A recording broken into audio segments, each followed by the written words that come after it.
ਸਭ ਨੂੰ ਜੈਮਸੀ ਜੀ ਆਪਣੇ ਸੁਣਨ ਵਾਲਿਆਂ ਨੂੰ ਕਹਿੰਦੇ ਆ ਜੀ। ਔਰ ਪਰਮੇਸ਼ਵਰ ਦਾ ਸ਼ੁਕਰ ਕਰਦੇ ਹਾਂ ਅੱਜ ਆਪਾਂ ਨੂੰ ਮੌਕਾ ਮਿਲਿਆ। ਆਪਾਂ ਵਚਨ ਦੇ ਵਿੱਚੋਂ ਕੁਝ ਸਿੱਖਣ ਜਾ ਰਹੇ ਹਾਂ। ਅੱਜ ਦੀ ਆਪਣਾ ਜੋ ਆਪਾਂ ਬਾਈਬਲ ਸਟੱਡੀ ਅੱਜ ਦੇਖਦੇ ਹਾਂ ਜੀ ਕਰਦੇ ਹਾਂ, ਉਹ ਹੈਗਾ ਵੀ ਦਸਵੰਧ ਦਾਇਕੀ, ਆਪਣਾ 10ਵਾਂ ਹਿੱਸਾ ਟਾਈਡਸ ਜਾਂ ਆਫਰਿੰਗ ਜੋ ਆਪਾਂ ਦਿੰਦੇ ਹਾਂ, ਜੋ ਆਪਣਾ ਚਰਚ ਦੇ ਵਿੱਚ, ਉਹ ਕਿੰਨਾ ਕੁ ਜ਼ਰੂਰੀ ਆ, ਕੀ ਦੇਣਾ ਚਾਹੀਦਾ, ਕਿੱਦਾਂ ਕੀ ਦੇਣਾ ਚਾਹੀਦਾ, ਔਰ ਉਸ ਦੀ ਕੀ ਅਹਿਮੀਅਤ ਆ, ਔਰ ਵਚਨ ਆਪਾਂ ਨੂੰ ਉਹਦੇ ਬਾਰੇ ਕੀ ਕਹਿੰਦਾ ਆ। ਹਾਂਜੀ, ਅਤੇ ਆਪਾਂ ਉਹਦੇ ਬਾਰੇ ਪੜ੍ਹਦੇ ਹਾਂ ਜੀ। ਆਪਾਂ ਪੜ੍ਹਦੇ ਹੈਗੇ ਹਾਂ ਪ੍ਰੋਵਰਬਸ, ਸ਼ੁਰੂਆਤ ਤੋਂ ਇੱਥੋਂ ਕਰਦੇ ਹਾਂ। ਪ੍ਰੋਵਰਬਸ ਕਹਾਵਤਾਂ ਅਤੇ 3 ਦੀ 9 ਤੋਂ 10 ਆਪਾਂ ਵੈਸੇ 2 ਆਇਤਾਂ ਪੜ੍ਹਦੇ ਹੈਗੇ ਹਾਂ। ਉਹਦੇ ਵਿੱਚ ਦੇਖਦੇ ਹਾਂ ਕੀ ਲਿਖਿਆ ਹੈਗਾ। ਪ੍ਰੋਵਰਬਸ ਕਹਾਵਤਾਂ 3 ਦੀ 9 ਔਰ 10 ਦੇ ਵਿੱਚ ਕੀ ਲਿਖਿਆ ਹੈਗਾ। ਹਾਂਜੀ, ਉਹਦੇ ਵਿੱਚ ਲਿਖਿਆ ਹੈ, ਤੂੰ ਪ੍ਰਭੂ ਦੀ ਉਪਾਸਨਾ ਆਪਣੀ ਫਸਲ ਦੇ ਸਭ ਤੋਂ ਚੰਗੇ ਫਲ ਦੀ ਭੇਂਟ ਦੇ ਕੇ ਕਰ। ਇਸ ਤਰ੍ਹਾਂ ਕਰ, ਨਾਲ ਤੇਰੇ ਭੰਡਾਰ ਦਾਣਿਆਂ ਨਾਲ ਭਰੇ ਰਹਿਣਗੇ ਅਤੇ ਹੋਰ ਨੂੰ ਦਾਖ ਰਸ ਨਾਲ ਮੂੰਹੋਂ ਮੂੰਹ ਭਰੇ ਰਹਿਣਗੇ। ਹਾਂਜੀ, ਇੱਥੇ ਕਹਿ ਰਿਹਾ ਹੈਗਾ, ਤੂੰ ਆਪਣੇ ਪ੍ਰਭੂ ਦੀ ਉਪਾਸਨਾ ਆਪਣੇ ਚੰਗੇ ਪਹਿਲੇ ਫਲ ਦੇ ਨਾਲ ਉਹਦੇ ਲੈ ਕੇ ਆ ਭੇਂਟ ਕਰ। ਹਾਂਜੀ, ਅਤੇ ਇੰਗਲਿਸ਼ ਦੇ ਵਿੱਚ ਲਿਖਿਆ ਹੈਗਾ, owner your Lord your God with the wealth and first fruit of all your crops। ਹਾਂਜੀ, ਫਿਰ ਕਹਿੰਦਾ ਤੇਰੇ ਜਿਹੜੇ ਗੋਦਾਮ ਆ ਉਹ ਭਰੇ ਰਹੋਗੇ।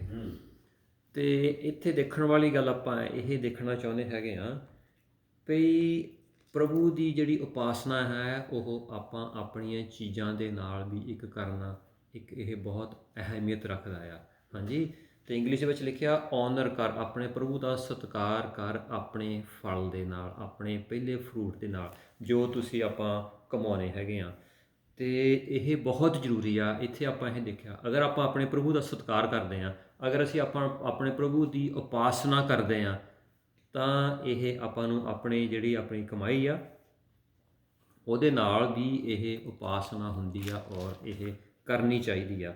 ਔਰ ਅਗਰ ਆਪਾਂ ਇਹ ਨਹੀਂ ਕਰਦੇ ਤਾਂ ਫਿਰ ਅਸੀਂ ਉਹ ਗਲਤ ਕਰ ਰਹੇ ਹੈਗੇ ਆ।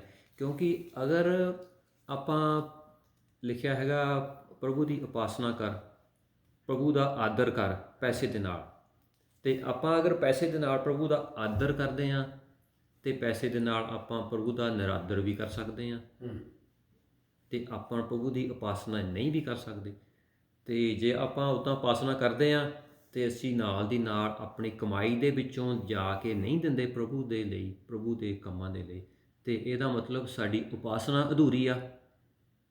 ਕਿਉਂਕਿ ਇੱਕ ਉਪਾਸਨਾ ਕਰਨ ਦਾ, ਪ੍ਰਭੂ ਦੀ ਉਪਾਸਨਾ ਕਰਨ ਦਾ ਇਹ ਵੀ ਇੱਕ ਜ਼ਰੀਆ ਆ, ਇੱਕ ਸਾਧਨ ਆ। ਅਤੇ ਜੇ ਆਪਾਂ ਉਪਾਸਨਾ ਪ੍ਰਭੂ ਦੀ ਕਰਦੇ ਹਾਂ, ਪ੍ਰਭੂ ਨਾਲ ਪਿਆਰ ਤਾਂ ਬਹੁਤ ਕਰਦੇ ਹਾਂ, ਪਰ ਅਸੀਂ ਆਪਣਾ ਜਿਹੜਾ ਪਹਿਲਾ ਫਲ ਹੈਗਾ ਆਪਣੀ ਕਮਾਈ ਨਹੀਂ ਦਿੰਦੇ ਹੈਗੇ, ਤਾਂ ਫਿਰ ਸਾਡੀ ਉਪਾਸਨਾ ਅਧੂਰੀ ਆ।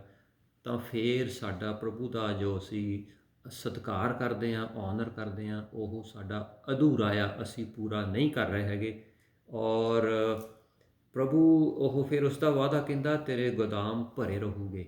ਹਾਂਜੀ, ਅਤੇ ਅੱਜ ਆਪਾਂ ਇਹ ਦੇਖਣੇ ਹੈਗੇ ਆ ਕਿ ਸਾਡੇ ਕਿਸੇ ਚੀਜ਼ ਦੀ, ਪੈਸੇ ਧੇਲੇ ਦੀ, ਕਿਸੇ ਚੀਜ਼ਾਂ ਦੀ ਕੋਈ ਕਮੀ ਤਾਂ ਨਹੀਂ ਹੈਗੀ ਸਾਡੇ ਵਿੱਚ ਰਹਿ ਗਈ। ਅਤੇ ਅਗਰ ਰਹਿ ਗਈ ਤਾਂ ਵਚਨ ਇਹ ਦੱਸ ਰਿਹਾ ਹੈਗਾ ਕਿ ਤੁਸੀਂ ਆਪਣੇ ਪਰਮੇਸ਼ਵਰ ਦਾ ਸਤਿਕਾਰ ਕਰੋ। ਹਾਂਜੀ, ਅਤੇ ਆਪਾਂ ਪਰਮੇਸ਼ਵਰ ਦਾ ਸਤਿਕਾਰ ਜਦੋਂ ਆਪਾਂ ਜਿੱਥੇ ਨਹੀਂ ਕਰਦੇ, ਜਿਹੜਾ ਜਿੱਥੇ ਸਤਿਕਾਰ ਕਰਨ ਦੀ ਲੋੜ ਆ, ਅਗਰ ਆਪਾਂ ਉਹ ਸਤਿਕਾਰ ਨਹੀਂ ਕਰਦੇ ਤਾਂ ਇਹਦਾ ਮਤਲਬ ਅਸੀਂ ਇੱਕ ਪਾਪ ਕਰ ਰਹੇ ਹਾਂ। ਜੋ ਸਤਿਕਾਰ ਪਰਮੇਸ਼ਵਰ ਦਾ ਸਾਨੂੰ ਕਰਨਾ ਚਾਹੀਦਾ ਹੈਗਾ, ਜੋ ਸਤਿਕਾਰ ਦੀ ਉਹ ਕਾਬਲ ਆ, ਅਸੀਂ ਉਹ ਸਤਿਕਾਰ ਉਸ ਨੂੰ ਨਹੀਂ ਦਿੰਦੇ, ਤਾਂ ਅਸੀਂ ਪਰਮੇਸ਼ਵਰ ਦੇ ਸਾਹਮਣੇ ਅਸੀਂ ਗੁਨਾਹਗਾਰ ਹਾਂ। ਕਿਉਂਕਿ ਜਿਹੜਾ ਸਤਿਕਾਰ, ਜੋ ਮਹਿਮਾ ਪਰਮੇਸ਼ਵਰ ਦੀ ਜੋ ਉਪਾਸਨਾ ਕਰਨੀ ਆ, ਉਹ ਉਸ ਨੂੰ ਅਗਰ ਅਸੀਂ ਨਹੀਂ ਕਰਦੇ ਕਿਉਂਕਿ ਅਸੀਂ ਕਿਸੇ ਪਾਸੇ ਹੋਰ ਆਪਣਾ ਮਨ ਲਗਾਈ ਰੱਖਿਆ ਹੈਗਾ। ਹਾਂਜੀ, ਅਤੇ ਇਹ ਬਹੁਤ ਜ਼ਰੂਰੀ ਆ। ਅਸੀਂ ਪੈਸੇ ਦੇ ਨਾਲ, ਮੇਰਾ ਕਹਿਣ ਦਾ ਮਤਲਬ ਇਹ ਆ, ਪਰਮੇਸ਼ਵਰ ਦਾ ਸਤਿਕਾਰ ਵੀ ਕਰ ਸਕਦੇ ਹਾਂ ਅਤੇ ਨਹੀਂ ਸਤਿਕਾਰ ਵੀ ਕਰ ਸਕਦੇ, ਅਤੇ ਪਰਮੇਸ਼ਵਰ ਦੀ ਉਪਾਸਨਾ ਵੀ ਕਰ ਸਕਦੇ ਹਾਂ ਅਤੇ ਨਹੀਂ ਉਪਾਸਨਾ ਵੀ ਕਰ ਸਕਦੇ। ਸਾਡਾ ਇਹ ਅਧੂਰਾ ਰਹਿ ਜਾਂਦਾ ਆ ਅਗਰ ਅਸੀਂ ਇਸ ਤਰ੍ਹਾਂ ਨਹੀਂ ਕਰਦੇ। ਔਰ ਸਾਡੇ ਦੇ ਵਿੱਚ ਇਹ ਇੱਕ ਕਮੀ ਰਹਿੰਦੀ ਆ, ਫਿਰ ਸਾਡੇ ਕਹਿੰਦਾ ਸਾਡੇ ਗੋਦਾਮ ਭਰੇ ਰਹੂਗੇ, ਕਹਿੰਦਾ ਇੱਥੇ ਉਹ ਨਹੀਂ ਭਰੇ ਰਹੂਗੇ। ਔਰ ਉੱਥੇ ਉਸਨੇ ਸਾਫ਼-ਸਾਫ਼ ਲਿਖਿਆ, ਮੈਂ ਇੱਕ ਵਾਰੀ ਫੇਰ ਪੜ੍ਹ ਦਿੰਦਾ, ਪ੍ਰੋਵਰਬ ਜਿਹੜੀਆਂ ਹੈਗੀਆਂ 3 ਦੀ ਆਪਾਂ 10ਵੀਂ ਆਇਤ ਦੁਬਾਰਾ ਪੜ੍ਹ ਦੇਣਾ ਹੈਗਾ। ਇਸ ਤਰ੍ਹਾਂ ਕਰਨ ਨਾਲ ਤੇਰੇ ਭੰਡਾਰ ਦਾਣਿਆਂ ਨਾਲ ਭਰੇ ਰਹਿਣਗੇ।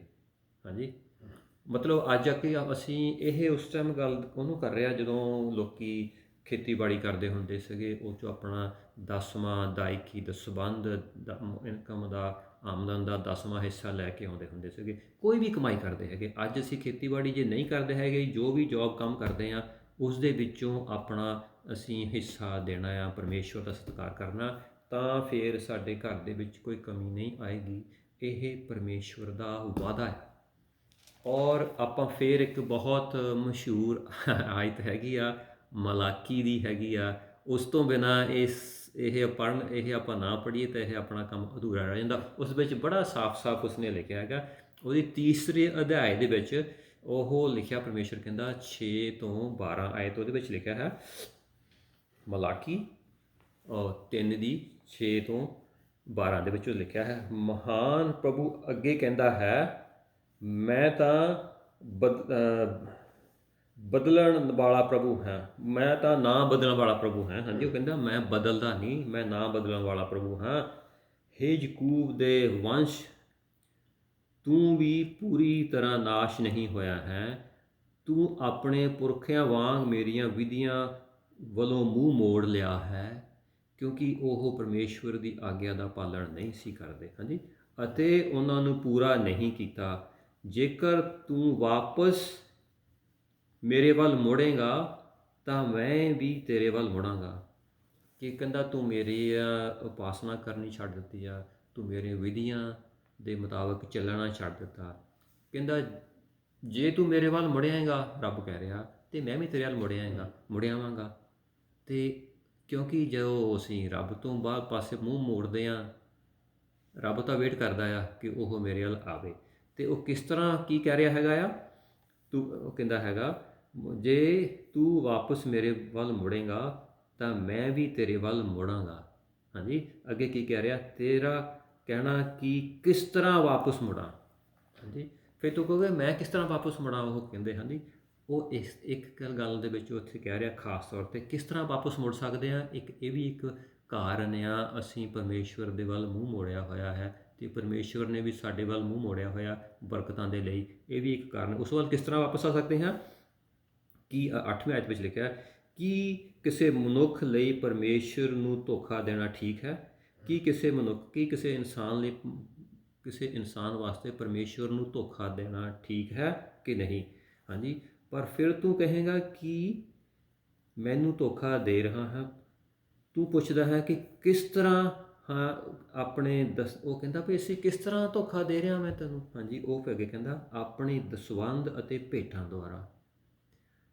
ਅਗਰ ਅਸੀਂ ਇੱਥੇ ਪਰਮੇਸ਼ਵਰ ਕਹਿ ਰਿਹਾ, ਅਗਰ ਤੁਸੀਂ ਆਪਣਾ ਦਸਵੰਧ ਅਤੇ ਭੇਟਾ ਪਰਮੇਸ਼ਵਰ ਨੂੰ ਨਹੀਂ ਦੇ ਰਹੇ ਤਾਂ ਅਸੀਂ ਪਰਮੇਸ਼ਵਰ ਦੇ ਲਈ ਅਸੀਂ ਪਰਮੇਸ਼ਵਰ ਨੂੰ ਧੋਖਾ ਦੇ ਰਹੇ ਹਾਂ। ਪਰਮੇਸ਼ਵਰ ਸਾਡੇ ਤੋਂ, ਉਹ ਕਹਿੰਦਾ ਮੈਂ ਮੁੜ ਗਿਆ, ਤੂੰ ਮੇਰੇ ਵੱਲ ਮੁੜਿਆ, ਮੈਂ ਤੇਰੇ ਵੱਲ ਮੁੜ ਆਵਾਂਗਾ। ਅਤੇ ਆਪਾਂ ਜਿਸ ਤਰ੍ਹਾਂ ਪਹਿਲਾਂ ਕਿਹਾ, ਪਰਮੇਸ਼ਵਰ ਦੀ ਪਹਿਲਾਂ ਆਪਾਂ ਦੇਖਿਆ ਨਾ ਕਹਾਵਤਾਂ ਦੇ ਵਿੱਚ, ਸਾਡੀ ਉਪਾਸਨਾ ਅਧੂਰੀ ਰਹਿ ਜਾਂਦੀ ਆ ਅਗਰ ਅਸੀਂ ਇਹ ਨਹੀਂ ਕਰਦੇ ਹੈਗੇ। ਹਾਂਜੀ, ਪਰਮੇਸ਼ਵਰ ਨੂੰ ਪੂਰਾ ਸਤਿਕਾਰ ਨਹੀਂ ਦੇ ਰਹੇ ਆਪਣੀ ਕਮਾਈ ਦੇ ਵਿੱਚ ਨਾਲ। ਹਾਂਜੀ, ਅਤੇ ਅੱਗੇ 9ਵੀਂ ਦੇ ਵਿੱਚ ਲਿਖਿਆ ਹੈਗਾ, ਤੁਸੀਂ ਸਭ ਸਰਾਪ ਹੇਠ ਆ ਚੁੱਕੇ ਹੋ, ਕਿਉਂਕਿ ਤੁਸੀਂ ਪੂਰੀ ਕੌਮ ਨੇ ਹੀ ਮੈਨੂੰ ਧੋਖਾ ਦਿੱਤਾ ਹੈ। ਰੱਬ ਇੱਥੇ ਖਾਸ ਤੌਰ 'ਤੇ ਕਹਿ ਰਿਹਾ, ਪੂਰੇ ਇਜ਼ਰਾਈਲ ਨੂੰ ਕਹਿ ਰਿਹਾ, ਤੁਸੀਂ ਤੁਸੀਂ ਧੋਖਾ ਦਿੱਤਾ। ਕੀ ਕੀਤਾ ਹੈ? ਸੋ ਤੁਸੀਂ ਆਪਣਾ ਪੂਰਾ ਦਸਵੰਧ ਮੰਦਰ ਵਿੱਚ ਲੈ ਕੇ ਆ। ਹਾਂਜੀ, ਆਪਣਾ ਕਹਿੰਦਾ ਸਾਰਾ ਦਸਵੰਧ ਮੰਦਰ ਵਿੱਚ ਲੈ ਕੇ ਆਇਆ। ਉਸ ਸਮੇਂ ਇਜ਼ਰਾਈਲ ਉਹ ਦਸਵੰਧ ਦੇਣਾ ਉਹਨਾਂ ਨੇ ਨਹੀਂ ਸੀ ਦੇ ਰਹੇ, ਤਾਂ ਉਹ ਕਹਿ ਰਿਹਾ, ਤੁਸੀਂ ਕਹਿੰਦਾ ਸਾਰੀ ਕੌਮ ਹੀ ਇੱਦਾਂ ਹੋ ਗਈ। ਹਾਂਜੀ, ਕਹਿੰਦਾ ਤੁਸੀਂ ਆਪਣਾ ਪੂਰਾ ਦਸਵੰਧ ਮੰਦਰ ਵਿੱਚ ਲੈ ਕੇ ਆ, ਤਾਂ ਜੋ ਮੇਰੇ ਘਰ ਵਿੱਚ ਭੋਜਨ ਕਾਫੀ ਹੋਵੇ। ਤੇਰੇ ਇਹ ਕਾਰਨ ਤੇ ਮੈਂ ਸਵਰਗ ਦੇ ਫਾਟਕ ਤੇਰੇ ਲਈ ਖੋਲ੍ਹ ਦੇਵਾਂਗਾ ਅਤੇ ਤੇਰੇ ਕੋਲ ਵਸਤੂ ਬਹੁਤਾਤ ਵਿੱਚ ਹੋਵੇਗੀ। ਉਹ ਕਹਿੰਦਾ ਜੇ ਤੂੰ ਮੇਰੇ ਮੰਦਰ ਵਿੱਚ ਲੈ ਕੇ ਆਵੇਂਗਾ ਦਸਵੰਧ, ਤਾਂ ਕਿ ਉੱਥੇ ਭੋਜਨ ਕਾਫੀ ਹੋਵੇ, ਤਾਂ ਮੈਂ ਕਹਿੰਦਾ ਆਪਣੇ ਸਵਰਗ ਦੇ ਦਰਵਾਜ਼ੇ ਫਾਟਕ ਖੋਲ੍ਹ ਦੇਵਾਂਗਾ, ਤੇਰੇ ਕੋਲ ਬਹੁਤਾਤ ਦੇ ਵਿੱਚ ਤੇਰੇ ਕੋਲ ਹੋਏਗਾ ਸਾਰਾ ਕੁਝ। ਇੱਥੇ ਸਾਫ਼-ਸਾਫ਼ ਲਿਖਿਆ ਹੈਗਾ। ਫਿਰ ਅਗਲੀ ਆਇਤ ਵਿੱਚ ਲਿਖਿਆ ਹੈ, ਮੈਂ ਤੇਰੀ ਫਸਲ ਨੂੰ ਕੀੜਾ ਨਹੀਂ ਲੱਗਣ ਦੇਵਾਂਗਾ, ਤੇਰੀ ਅੰਗੂਰ ਬਾਗ ਤੇਰੇ ਅੰਗੂਰਾਂ ਨਾਲ ਭਰੇ ਰਹਿਣਗੇ। ਹਾਂਜੀ, ਤੇਰੇ ਫਸਲ ਨੂੰ ਕੀੜਾ ਨਹੀਂ ਲੱਗੇਗਾ, ਤੇਰੀ ਕਮਾਈ ਦੇ ਵਿੱਚ ਨੁਕਸਾਨ ਨਹੀਂ ਹੋਵੇਗਾ। ਤਦ ਸਭ ਕੌਮਾਂ ਤੇਰੀ ਧਰਤੀ ਨੂੰ ਧਨ ਕਹਿਣਗੀਆਂ। ਫਿਰ ਕਹਿੰਦੇ ਆ ਸਾਰੀਆਂ ਕੌਮਾਂ ਤੇਰੀ ਧਰਤੀ ਨੂੰ ਧਨ ਕਹਿਣਗੀਆਂ, ਕਿਉਂਕਿ ਰਹਿਣ ਦੇ ਲਈ ਬਹੁਤ ਸੁਖਦਾਈ ਹੋਵੇਗੀ। ਫਿਰ ਕਹਿੰਦਾ ਤੇਰੀ ਧਰਤੀ ਨੂੰ ਸਾਰੀਆਂ ਕੌਮਾਂ ਧਨ ਕਹਿਣਗੀਆਂ ਔਰ ਰਹਿਣ ਦੇ ਲਈ ਬਹੁਤ ਸੁਖਦਾਈ ਹੋਵੇਗੀ। ਤੂੰ ਮਤਲਬ ਕਿ ਮਿਹਨਤ ਕਰਕੇ ਇੰਨੀ ਕਮਾਉਣਾ ਆ ਅਤੇ ਫਸਲ ਕੀੜਾ ਖਾ ਜਾਂਦੀ ਆ, ਧਰਤੀ ਸੁਖਦਾਈ ਨਹੀਂ, ਤੈਨੂੰ ਸੁੱਖ ਨਹੀਂ ਦੇ ਰਹੀ, ਅਤੇ ਬਹੁਤ ਕਮਾਈਆਂ ਕਰਦੇ ਹਾਂ, ਓਵਰ ਟਾਈਮ ਲਾਉਂਦੇ ਹਾਂ, ਸਾਰਾ ਕੁਛ ਕਰਦੇ ਹਾਂ, ਅਤੇ ਫਿਰ ਵੀ ਹੱਥ ਪੱਲੇ ਕੁਛ ਨਹੀਂ ਪੈ ਰਿਹਾ, ਫਸਲ ਨੂੰ ਕੀੜਾ ਖਾ ਜਾਂਦਾ, ਮਤਲਬ ਨੁਕਸਾਨ ਹੋ ਜਾਂਦਾ। ਮਤਲਬ ਕਿ ਹੁਣ ਅੱਜ ਸਾਡੀ ਜੇ ਫਸਲ ਅੰਗੂਰ ਨਹੀਂ ਵੀ ਲੱਗੇ ਹੈਗੇ, ਫਸਲ ਨਹੀਂ, ਨੁਕਸਾਨ ਅੱਜ ਵੀ ਹੁੰਦੇ ਹੈਗੇ ਆ। ਕਮਾਈ ਜੇ ਕਰਦੇ ਹਾਂ, ਜੋਬ ਕਰਦੇ ਹਾਂ, ਉਸ ਦੇ ਵਿੱਚ ਕਾਰ ਖਰਾਬ ਹੋ ਗਈ ਅਚਾਨਕ, ਕੁਛ ਫੋਨ ਟੁੱਟ ਗਿਆ, ਕੁਛ ਆਹ ਨੁਕਸਾਨ ਹੋ ਗਿਆ, ਕੁਛ ਆਹ ਨੁਕਸਾਨ ਹੋ ਗਿਆ। ਮਤਲਬ ਪੈਸੇ ਦੇ ਵਿੱਚ ਬਰਕਤ ਨਹੀਂ ਹੈਗੀ, ਜਿਸ ਤਰ੍ਹਾਂ ਕਿ ਜੇਬ ਨੂੰ ਮੋਰੀ ਹੋ ਗਈ ਹੁੰਦੀ ਆ, ਪੈਸਾ ਜੇਬ 'ਚ ਟਿਕਦਾ ਨਹੀਂ ਹੈਗਾ। ਅਤੇ ਉਹ ਕਹਿੰਦਾ ਤੂੰ ਮੈਨੂੰ ਆਪਣਾ ਦਸਵੰਧ ਦੇ, ਦਾਇਕੀ ਦੇ, ਅਤੇ ਇਹ ਫਿਰ ਉਹ ਤੇਰੇ ਲਈ ਇਹ ਕਿਸ ਤਰ੍ਹਾਂ ਇਹ ਮਤਲਬ ਕਿ ਇਹ ਬਹੁਤ ਇਹ ਮਤਲਬ ਕਿ ਇਹ ਤੈਨੂੰ ਬਰਕਤ ਹੋਏਗੀ। ਹਾਂਜੀ, ਉਹ ਫਿਰ ਇਹ ਕਿਉਂਕਿ ਫਿਰ ਇਹ ਵੀ ਕਹਿੰਦਾ ਤਾਂ ਕਿ ਮੇਰੇ ਘਰ ਦੇ ਵਿੱਚ ਖਾਣਾ, ਮੇਰੇ ਮੰਦਰ ਦੇ ਵਿੱਚ ਖਾਣਾ ਹੋਵੇ। ਹਾਂਜੀ, ਕਿਉਂਕਿ ਮੰਦਰ ਦੇ ਵਿੱਚ ਉੱਥੋਂ ਸਾਰਿਆਂ ਨੂੰ, ਉਹਨਾਂ ਨੂੰ ਯਹੂਦੀਆਂ ਨੂੰ ਦੇ ਇੱਕੋ ਮੰਦਰ ਆ, ਔਰ ਉੱਥੇ ਉਹ ਆਉਂਦੇ ਆ, ਉੱਥੋਂ ਉਹ ਰੂਹਾਨੀ ਬਰਕਤ ਲੈਂਦੇ ਹੈਗੇ ਆ, ਔਰ ਉੱਥੇ ਜਾਂ ਸਾਰਾ ਕੰਮ ਕਾਜ ਜੋ ਹੈਗਾ ਆ ਮੰਦਰ ਦਾ, ਉਸ ਜਿਹੜੇ ਉੱਥੇ ਪੁਜਾਰੀ ਆ ਜੋ ਸਾਰੇ ਉੱਥੇ ਕੰਮ ਕਰਦੇ ਆ, ਉਹਨਾਂ ਨੂੰ ਵੀ ਚਾਹੀਦਾ ਖਾਣ ਵਾਸਤੇ। ਅਤੇ ਜਿੱਥੋਂ ਸਾਨੂੰ ਮਤਲਬ ਕਹਿਣ ਦਾ ਇਹ ਆ, ਜਿੱਥੋਂ ਸਾਨੂੰ ਰੂਹਾਨੀ ਖੁਰਾਕ ਮਿਲਦੀ ਆ, ਉੱਥੇ ਸਾਨੂੰ ਇਹ ਦੇਣਾ ਬਣਦਾ ਆ ਤਾਂ ਕਿ ਉੱਥੇ ਦਾ ਕੰਮ ਕਾਜ ਚੱਲੇ। ਅੱਜ ਤੁਹਾਨੂੰ ਰੂਹਾਨੀ ਖੁਰਾਕ ਮਿਲ ਰਹੀ ਆ, ਜਿਸ ਚਰਚ ਨਾਲ ਵੀ ਤੁਸੀਂ ਜੁੜੇ ਹੋਏ ਹਾਂ, ਉੱਥੋਂ ਤੁਹਾਨੂੰ ਰੂਹਾਨੀ ਖੁਰਾਕ ਮਿਲ ਰਹੀ ਆ। ਉਸ ਚਰਚ ਦੀਆਂ ਜ਼ਰੂਰਤਾਂ ਹੈ, ਜਿਸ ਤਰ੍ਹਾਂ ਉਸ ਸਮੇਂ ਕਹਿੰਦਾ ਹੈ ਮੰਦਰ ਦੀਆਂ ਜ਼ਰੂਰਤਾਂ ਹੈ, ਅਤੇ ਉਹ ਕਹਿੰਦਾ ਆ ਚਰਚ ਦੀਆਂ ਜ਼ਰੂਰਤਾਂ ਹੈ, ਉੱਥੇ ਆਪਾਂ ਨੂੰ ਉਹ ਦੇਣਾ ਬਹੁਤ ਜ਼ਰੂਰੀ ਹੈ ਤਾਂ ਕਿ ਉਹਨਾਂ ਦੀਆਂ ਵੀ ਜ਼ਰੂਰਤਾਂ ਪੂਰੀਆਂ ਹੋ ਸਕਣ। ਅਤੇ ਇਹ ਆਪਣੇ ਲਈ ਬਹੁਤ ਜ਼ਰੂਰੀ ਹੈਗਾ ਕਿ ਅੱਜ ਚਰਚ ਦੀਆਂ ਜੋ ਵੀ ਜ਼ਰੂਰਤਾਂ ਹੈਗੀਆਂ ਉਸ ਦੇ ਲਈ। ਫਿਰ ਉਹ ਕਹਿੰਦਾ ਮੈਨੂੰ ਤੂੰ ਅਜ਼ਮਾ ਕੇ ਦੇਖ। ਹਾਂਜੀ, ਅਤੇ ਇਹ ਜਿਸ ਤਰ੍ਹਾਂ ਕਹਿੰਦਾ ਹੈਗਾ ਵੀ ਫਿਰ ਧਰਤੀ ਤੇਰੇ ਰਹਿਣ ਲਈ ਵੀ ਚੰਗੀ ਹੋਵੇਗੀ। ਹਾਂਜੀ, ਅਤੇ ਜਿਹੜਾ ਪੈਸਾ ਹੈਗਾ ਆਪਣਾ, ਜੋ ਵੀ ਕਮਾਈ, ਆਪਾਂ ਸਾਰਾ ਕੁਛ ਹੀ ਕਹਿੰਦੇ ਹੈਗੇ ਆ, ਰੱਬ ਸਭ ਕੁਛ, ਸਭ ਕਾਸੇ ਦਾ ਮਾਲਕ ਆ, ਰੱਬ ਸਾਡਾ ਵੀ ਮਾਲਕ ਆ, ਹਰ ਚੀਜ਼ ਦਾ ਮਾਲਕ ਆ, ਉਹ ਸਭ ਕੁਛ ਉਹਦਾ ਹੀ ਆ, ਔਰ ਪੈਸਾ ਵੀ ਉਹਦਾ ਹੀ ਆ। ਅਤੇ ਪੈਸਾ ਇੱਕ ਜਿਹੜਾ ਹੈਗਾ ਆ, ਜਦੋਂ ਆਪਾਂ ਦਿੰਦੇ ਹੈਗੇ ਆ ਪਰਮੇਸ਼ਵਰ ਨੂੰ, ਉਹ ਇੱਕ ਸਾਧਨ ਬਣਦਾ ਆ ਪਰਮੇਸ਼ਵਰ ਦੇ ਰਾਜ ਦੇ ਲਈ ਕੰਮ ਦੇ ਵਾਸਤੇ।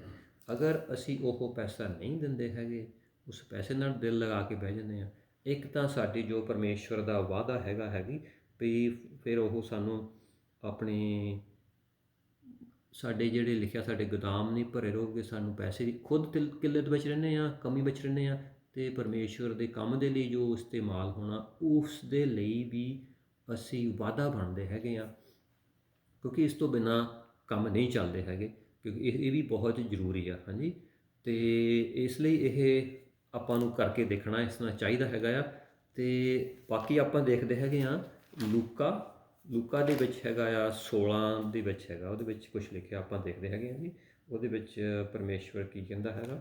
ਲੂਕਾ 16 ਦੀ 10 ਤੋਂ 13 ਦੇ ਵਿੱਚ ਲਿਖਿਆ ਹੈਗਾ ਆ।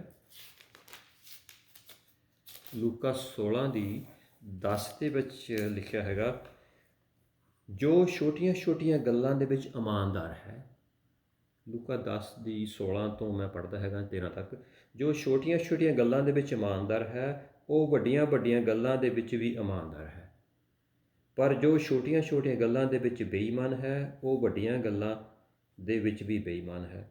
ਇਹ ਛੋਟੀਆਂ ਛੋਟੀਆਂ ਗੱਲਾਂ, ਛੋਟੀ ਛੋਟੀਆਂ ਚੀਜ਼ਾਂ ਦੇ ਕੇ ਰੱਬ ਸਾਨੂੰ ਟੈਸਟ ਕਰਦਾ, ਅਜ਼ਮਾਉਂਦਾ ਹੈ ਅਸੀਂ ਕਿੰਨੇ ਕੁ ਇਮਾਨਦਾਰ ਹਾਂ।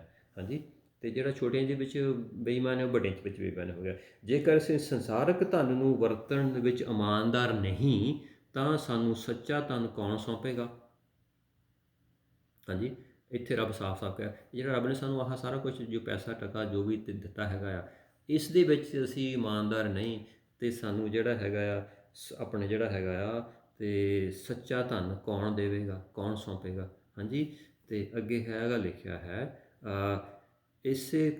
ਇਸੇ ਤਰ੍ਹਾਂ ਜੇਕਰ ਤੁਸੀਂ ਪਰਾਏ ਧਨ ਵਿੱਚ ਇਮਾਨਦਾਰ ਨਹੀਂ ਰਹੇ ਤਾਂ ਤੁਹਾਨੂੰ ਆਪਣਾ ਧਨ ਕੌਣ ਸੌਂਪੇਗਾ? ਹਾਂਜੀ, ਇੱਥੇ ਸਾਫ਼-ਸਾਫ਼ ਲਿਖਿਆ। ਹਾਂਜੀ, ਅਤੇ ਕੌਣ ਨੌਕਰ ਦੋ ਮਾਲਕ ਦੀ ਸੇਵਾ ਕਰ ਸਕਦਾ ਹੈ? ਕਿਉਂਕਿ ਇਸ ਦੇ ਨਾਲ ਅਸੀਂ ਘਿਰਣਾ ਕਰਾਂਗੇ ਅਤੇ ਦੂਜੇ ਦੇ ਨਾਲ ਪਿਆਰ, ਜਾਂ ਇਸ ਦਾ ਆਦਰ ਕਰਾਂਗੇ ਦੂਜੇ ਦਾ ਸਤਿਕਾਰ। ਤੁਸੀਂ ਪਰਮੇਸ਼ਵਰ ਅਤੇ ਧਨ ਦੋਵਾਂ ਦੀ ਸੇਵਾ ਨਹੀਂ ਕਰ ਸਕਦੇ। ਆਪਾਂ ਆਪਣਾ ਜਿਹੜਾ ਦਿਲ ਆ ਉਹ ਪਰਮੇਸ਼ਵਰ ਦੇ ਨਾਲ ਲਗਾ ਕੇ ਰੱਖਣਾ, ਔਰ ਅਸੀਂ ਦੁਨਿਆਵੀ ਧਨ ਦੇ ਨਾਲ ਨਹੀਂ, ਜਿਹੜਾ ਸੱਚਾ ਜਿਹੜਾ ਧਨ ਆ ਉਸ ਦੇ ਨਾਲ ਆਪਾਂ ਆਪਣੇ ਦਿਲ ਲਗਾ ਕੇ ਰੱਖਣਾ ਹੈਗਾ। ਆਪਾਂ ਨੂੰ ਇਹ ਸਮਝ ਹੋਣੀ ਚਾਹੀਦੀ ਆ ਕਿ ਸੱਚਾ ਧਨ ਜਿਹੜਾ ਜਿਹੜਾ ਸਵਰਗ ਦਾ ਜਿਹੜਾ ਹੈਗਾ ਆ ਜਿਹੜਾ ਧਨ ਆ, ਆਪਾਂ ਉਸ ਦੇ ਲਈ ਆਪਾਂ ਜਿਹੜਾ ਹੈਗਾ ਆ ਕੰਮ ਕਰਨਾ, ਆਪਣਾ ਫੋਕਸ ਉਹ ਚਾਹੀਦਾ ਸਵਰਗ ਦੇ ਵਿੱਚ ਜਿਹੜਾ ਧਨ ਹੈਗਾ। ਆਪਾਂ ਦੇਖਦੇ ਹੈਗੇ ਹਾਂ ਯਿਸੂ ਮਸੀਹ ਕਹਿ ਰਿਹਾ ਹੈਗਾ ਆ 19ਵੀਂ ਮੱਤੀ ਦੀ 19ਵੀਂ ਆਇਤ ਦੇ ਵਿੱਚ, 19ਵੇਂ ਚੈਪਟਰ ਦੇ ਵਿੱਚ 21 ਦੇ ਵਿੱਚ ਕਹਿ ਰਿਹਾ ਹੈਗਾ, ਕਿਉਂਕਿ ਇੱਥੇ ਆਪਾਂ ਥੋੜ੍ਹਾ ਜਿਹਾ ਦੇਖਦੇ ਹੈਗੇ ਹਾਂ ਸਵਰਗ ਦਾ ਵੀ ਧਨ ਹੁੰਦਾ ਆ ਅਤੇ ਦੁਨਿਆਵੀ ਧਨ ਵੀ ਹੈਗਾ। ਆਪਾਂ ਪਿੱਛੇ ਦੇਖਿਆ ਹੈਗਾ ਇਹ ਜਿਹੜਾ ਧਨ ਹੈ ਇਹ ਨਕਲੀ ਆ, ਜਿਹੜਾ ਇਸ ਦੇ ਵਿੱਚ ਹੀ ਆਪਾਂ ਕਹਿੰਦਾ ਜੇ ਇਮਾਨਦਾਰੀ ਦੇ ਨਾਲ ਅਸੀਂ ਨਹੀਂ, ਇਹ ਛੋਟੇ ਛੋਟੇ ਚੀਜ਼ਾਂ ਦੇ ਵਿੱਚ ਇਮਾਨਦਾਰ ਨਹੀਂ, ਤਾਂ ਰੱਬ ਸਾਨੂੰ ਅਸਲੀ ਧਨ ਕਿੱਦਾਂ ਦੇਵੇਗਾ, ਕੌਣ ਦੇਵੇਗਾ? ਅਤੇ ਆਪਾਂ ਮੱਤੀ 19 ਦੀ 21 ਤੋਂ 22 ਦੇ ਵਿੱਚ ਦੇਖਦੇ ਹੈਗੇ, ਉਹਦੇ ਵਿੱਚ ਕੀ ਲਿਖਿਆ? ਯਿਸੂ ਨੇ ਉਸ ਨੂੰ ਉੱਤਰ ਦਿੱਤਾ, ਕਿਸੇ ਨੂੰ ਕਹਿ ਰਿਹਾ, ਜੇਕਰ ਤੂੰ ਪੂਰਨ ਹੋਣਾ ਚਾਹੁੰਦਾ ਹੈ, ਇਹ ਕੋਈ ਇੱਕ ਜਿਹੜਾ ਬਹੁਤ ਜਿਹੜਾ ਆਪਣੇ ਧਨੀ ਇਨਸਾਨ ਆਇਆ, ਉਹ ਕਹਿੰਦਾ ਮੈਂ ਕੀ ਕਰਾਂ? ਹਾਂਜੀ, ਉਹਦੇ ਬਾਰੇ ਦੱਸ ਰਿਹਾ ਹੈਗਾ ਉਹ। ਅਬ ਤੁਹਾਨੂੰ ਸਾਰੀ ਸੋਚ ਦਾ ਪਤਾ ਹੀ ਹੈ ਨਾ। ਯਿਸੂ ਨੇ ਉਸ ਨੂੰ ਉੱਤਰ ਦਿੱਤਾ, ਜੇਕਰ ਤੂੰ ਪੂਰਨ ਹੋਣਾ ਚਾਹੁੰਦਾ ਹੈ ਤਾਂ ਜਾ ਆਪਣਾ ਸਾਰਾ ਕੁਝ ਵੇਚ ਕੇ ਗਰੀਬਾਂ ਨੂੰ ਵੰਡ ਦੇ, ਫਿਰ ਆ ਕੇ ਮੇਰਾ ਚੇਲਾ ਬਣ, ਜਾਂ ਤੈਨੂੰ ਸਵਰਗ ਵਿੱਚ ਧਨ ਮਿਲੇਗਾ। ਸਵਰਗ ਵਿੱਚ ਵੀ ਧਨ ਹੈਗਾ, ਹਾਂਜੀ, ਉੱਥੇ ਵੀ ਧਨ ਹੈਗਾ, ਇਹ ਅਸਲੀ ਧਨ ਆ। ਅਤੇ ਇਹ ਉਸ ਧਨ ਦੀ ਗੱਲ ਕਰ ਰਿਹਾ ਹੈਗਾ ਵੀ ਆਪਾਂ ਸਵਰਗ ਦੇ ਵਿੱਚ ਜਿਹੜਾ ਧਨ ਹੈਗਾ ਆ ਉਸ ਧਨ 'ਤੇ ਆਪਣਾ ਜਿਹੜੇ ਅਸਲੀ ਜਿਹੜੀਆਂ ਹੈਗੀਆਂ ਆ ਉਹਦੇ 'ਤੇ ਆਪਣਾ ਧਿਆਨ ਹੋਣਾ ਚਾਹੀਦਾ ਹੈਗਾ ਨਹੀਂ। ਅਤੇ ਕਿਉਂਕਿ ਫਿਰ ਅੱਗੇ ਆਪਾਂ ਦੇਖਦੇ ਹੈਗੇ ਇਹ ਮੱਤੀ 6 ਦੀ 21 ਦੇ ਵਿੱਚ ਲਿਖਿਆ ਹੈਗਾ, ਜਿੱਥੇ ਤੇਰਾ ਮਾਲ ਆ, ਜਿੱਥੇ ਤੇਰਾ ਧਨ ਆ ਅਤੇ ਉੱਥੇ ਹੀ ਤੇਰਾ ਦਿਲ ਆ। ਹਾਂਜੀ, ਅਤੇ ਜਿਹੜਾ ਆਪਣਾ ਕੀ ਆਪਾਂ ਦਿਲ ਆਹ ਦੁਨਿਆਵੀ ਚੀਜ਼ਾਂ 'ਤੇ ਲਗਾ ਕੇ ਰੱਖਿਆ ਹੋਇਆ ਹੈਗਾ, ਦੁਨਿਆਵੀ ਧਨ 'ਤੇ ਲਗਾ ਕੇ ਰੱਖਿਆ ਹੋਇਆ ਹੈਗਾ, ਕੀ ਆਪਾਂ ਉਸ ਨੂੰ ਹੀ ਸਾਂਭਣ ਦੇ ਵਿੱਚ ਲੱਗੇ ਹੋਏ ਹੈਗੇ ਅੱਜ? ਮੱਤੀ ਆਪਣੇ 6 ਦੀ 21 ਦੇ ਵਿੱਚ ਹੈਗਾ, ਕਿਉਂਕਿ ਜਿੱਥੇ ਤੇਰਾ ਧਨ ਹੋਵੇਗਾ ਉੱਥੇ ਤੇਰਾ ਮਨ ਸਦਾ ਲੱਗਾ ਰਹੇਗਾ। ਹਾਂਜੀ, ਅਤੇ ਇਹ ਬਹੁਤ ਜ਼ਰੂਰੀ ਆ ਕਿ ਆਪਣਾ ਜਿਹੜਾ ਮਨ ਆ ਉਹ ਦੁਨਿਆਵੀ ਚੀਜ਼ਾਂ 'ਤੇ, ਦੁਨਿਆਵੀ ਧਨ ਇਕੱਠਾ ਕਰਨ 'ਤੇ ਨਹੀਂ, ਪਰਮੇਸ਼ਵਰ ਨੂੰ ਆਪਣੇ ਜੋ ਅਸੀਂ ਕਮਾਉਂਦੇ ਹਾਂ ਉਸ ਦੇ ਨਾਲ ਆਪਾਂ ਉਸ ਦਾ ਆਦਰ ਕਰਨਾ ਹੈਗਾ ਆ। ਅਤੇ ਆਪਾਂ ਜਿਹੜੀ ਦਸਵੰਧ ਦਾ ਆਪਾਂ ਦੇਖਿਆ ਹੈਗਾ ਆ ਵੀ ਮਲਾਕੀ ਦਾ ਪੜ੍ਹਿਆ ਹੈਗਾ ਵੀ ਦਸਵੰਧ ਦਿਓ। ਜਿਹੜਾ ਦਸਵੰਧ ਆ ਕਈ ਵਾਰੀ ਇਹ ਇਸ ਤਰ੍ਹਾਂ ਆਪਾਂ ਕਹਿ ਦਿੰਦੇ ਹੈਗਾ ਜੀ ਹੁਣ ਤਾਂ ਇਹ ਤਾਂ ਆਪਣੇ ਜਿਹੜਾ ਹੁਣ ਵਿਵਸਥਾ ਜਿਹੜੀ ਸੀਗੀ ਮੂਸਾ ਦੀ ਵਿਵਸਥਾ ਸੀਗੀ ਉਸ ਦੇ ਵਿੱਚ ਕਿਹਾ ਗਿਆ ਸੀਗਾ, ਹੁਣ ਅਸੀਂ ਉਸ ਦੇ ਵਿੱਚ ਨਹੀਂ ਹੈਗੇ ਜਾਂ ਕਿਸ ਤਰ੍ਹਾਂ, ਹੈ ਨਾ। ਅਤੇ ਪਰ ਜਿਹੜੀ ਚੀਜ਼ ਪਰਮੇਸ਼ਵਰ ਨੇ ਬਹੁਤ ਜ਼ਰੂਰੀ ਸਮਝੀ ਉਹ ਉਸ ਦੇ ਵਿੱਚ ਉਸਨੇ ਐਡ ਕੀਤੀ ਉਸ ਦੇ ਵਿੱਚ। ਪਰ ਜਿਹੜਾ ਦਸਵੰਧ ਦਾ ਕੰਮ ਹੈ ਇਹ ਵਿਵਸਥਾ ਤੋਂ, ਮੂਸਾ ਦੇ ਲਾ ਤੋਂ, ਨਿਯਮ ਤੋਂ ਪਹਿਲਾਂ ਵੀ ਹੁੰਦਾ ਸੀਗਾ। ਔਰ ਇਹ ਆਪਾਂ ਤੁਹਾਨੂੰ ਯਾਦ ਹੋਵੇਗਾ ਇਬਰਾਹਿਮ ਨੇ ਵੀ ਆਪਾਂ ਨੂੰ ਇਹ ਆਪਣਾ ਦੇਖਿਆ ਤੁਸੀਂ, ਇਬਰਾਹਿਮ ਨੇ ਵੀ ਇਹ ਦਿੱਤਾ ਹੈਗਾ ਆ ਦਸਵੰਧ ਪਰਮੇਸ਼ਰ ਨੂੰ।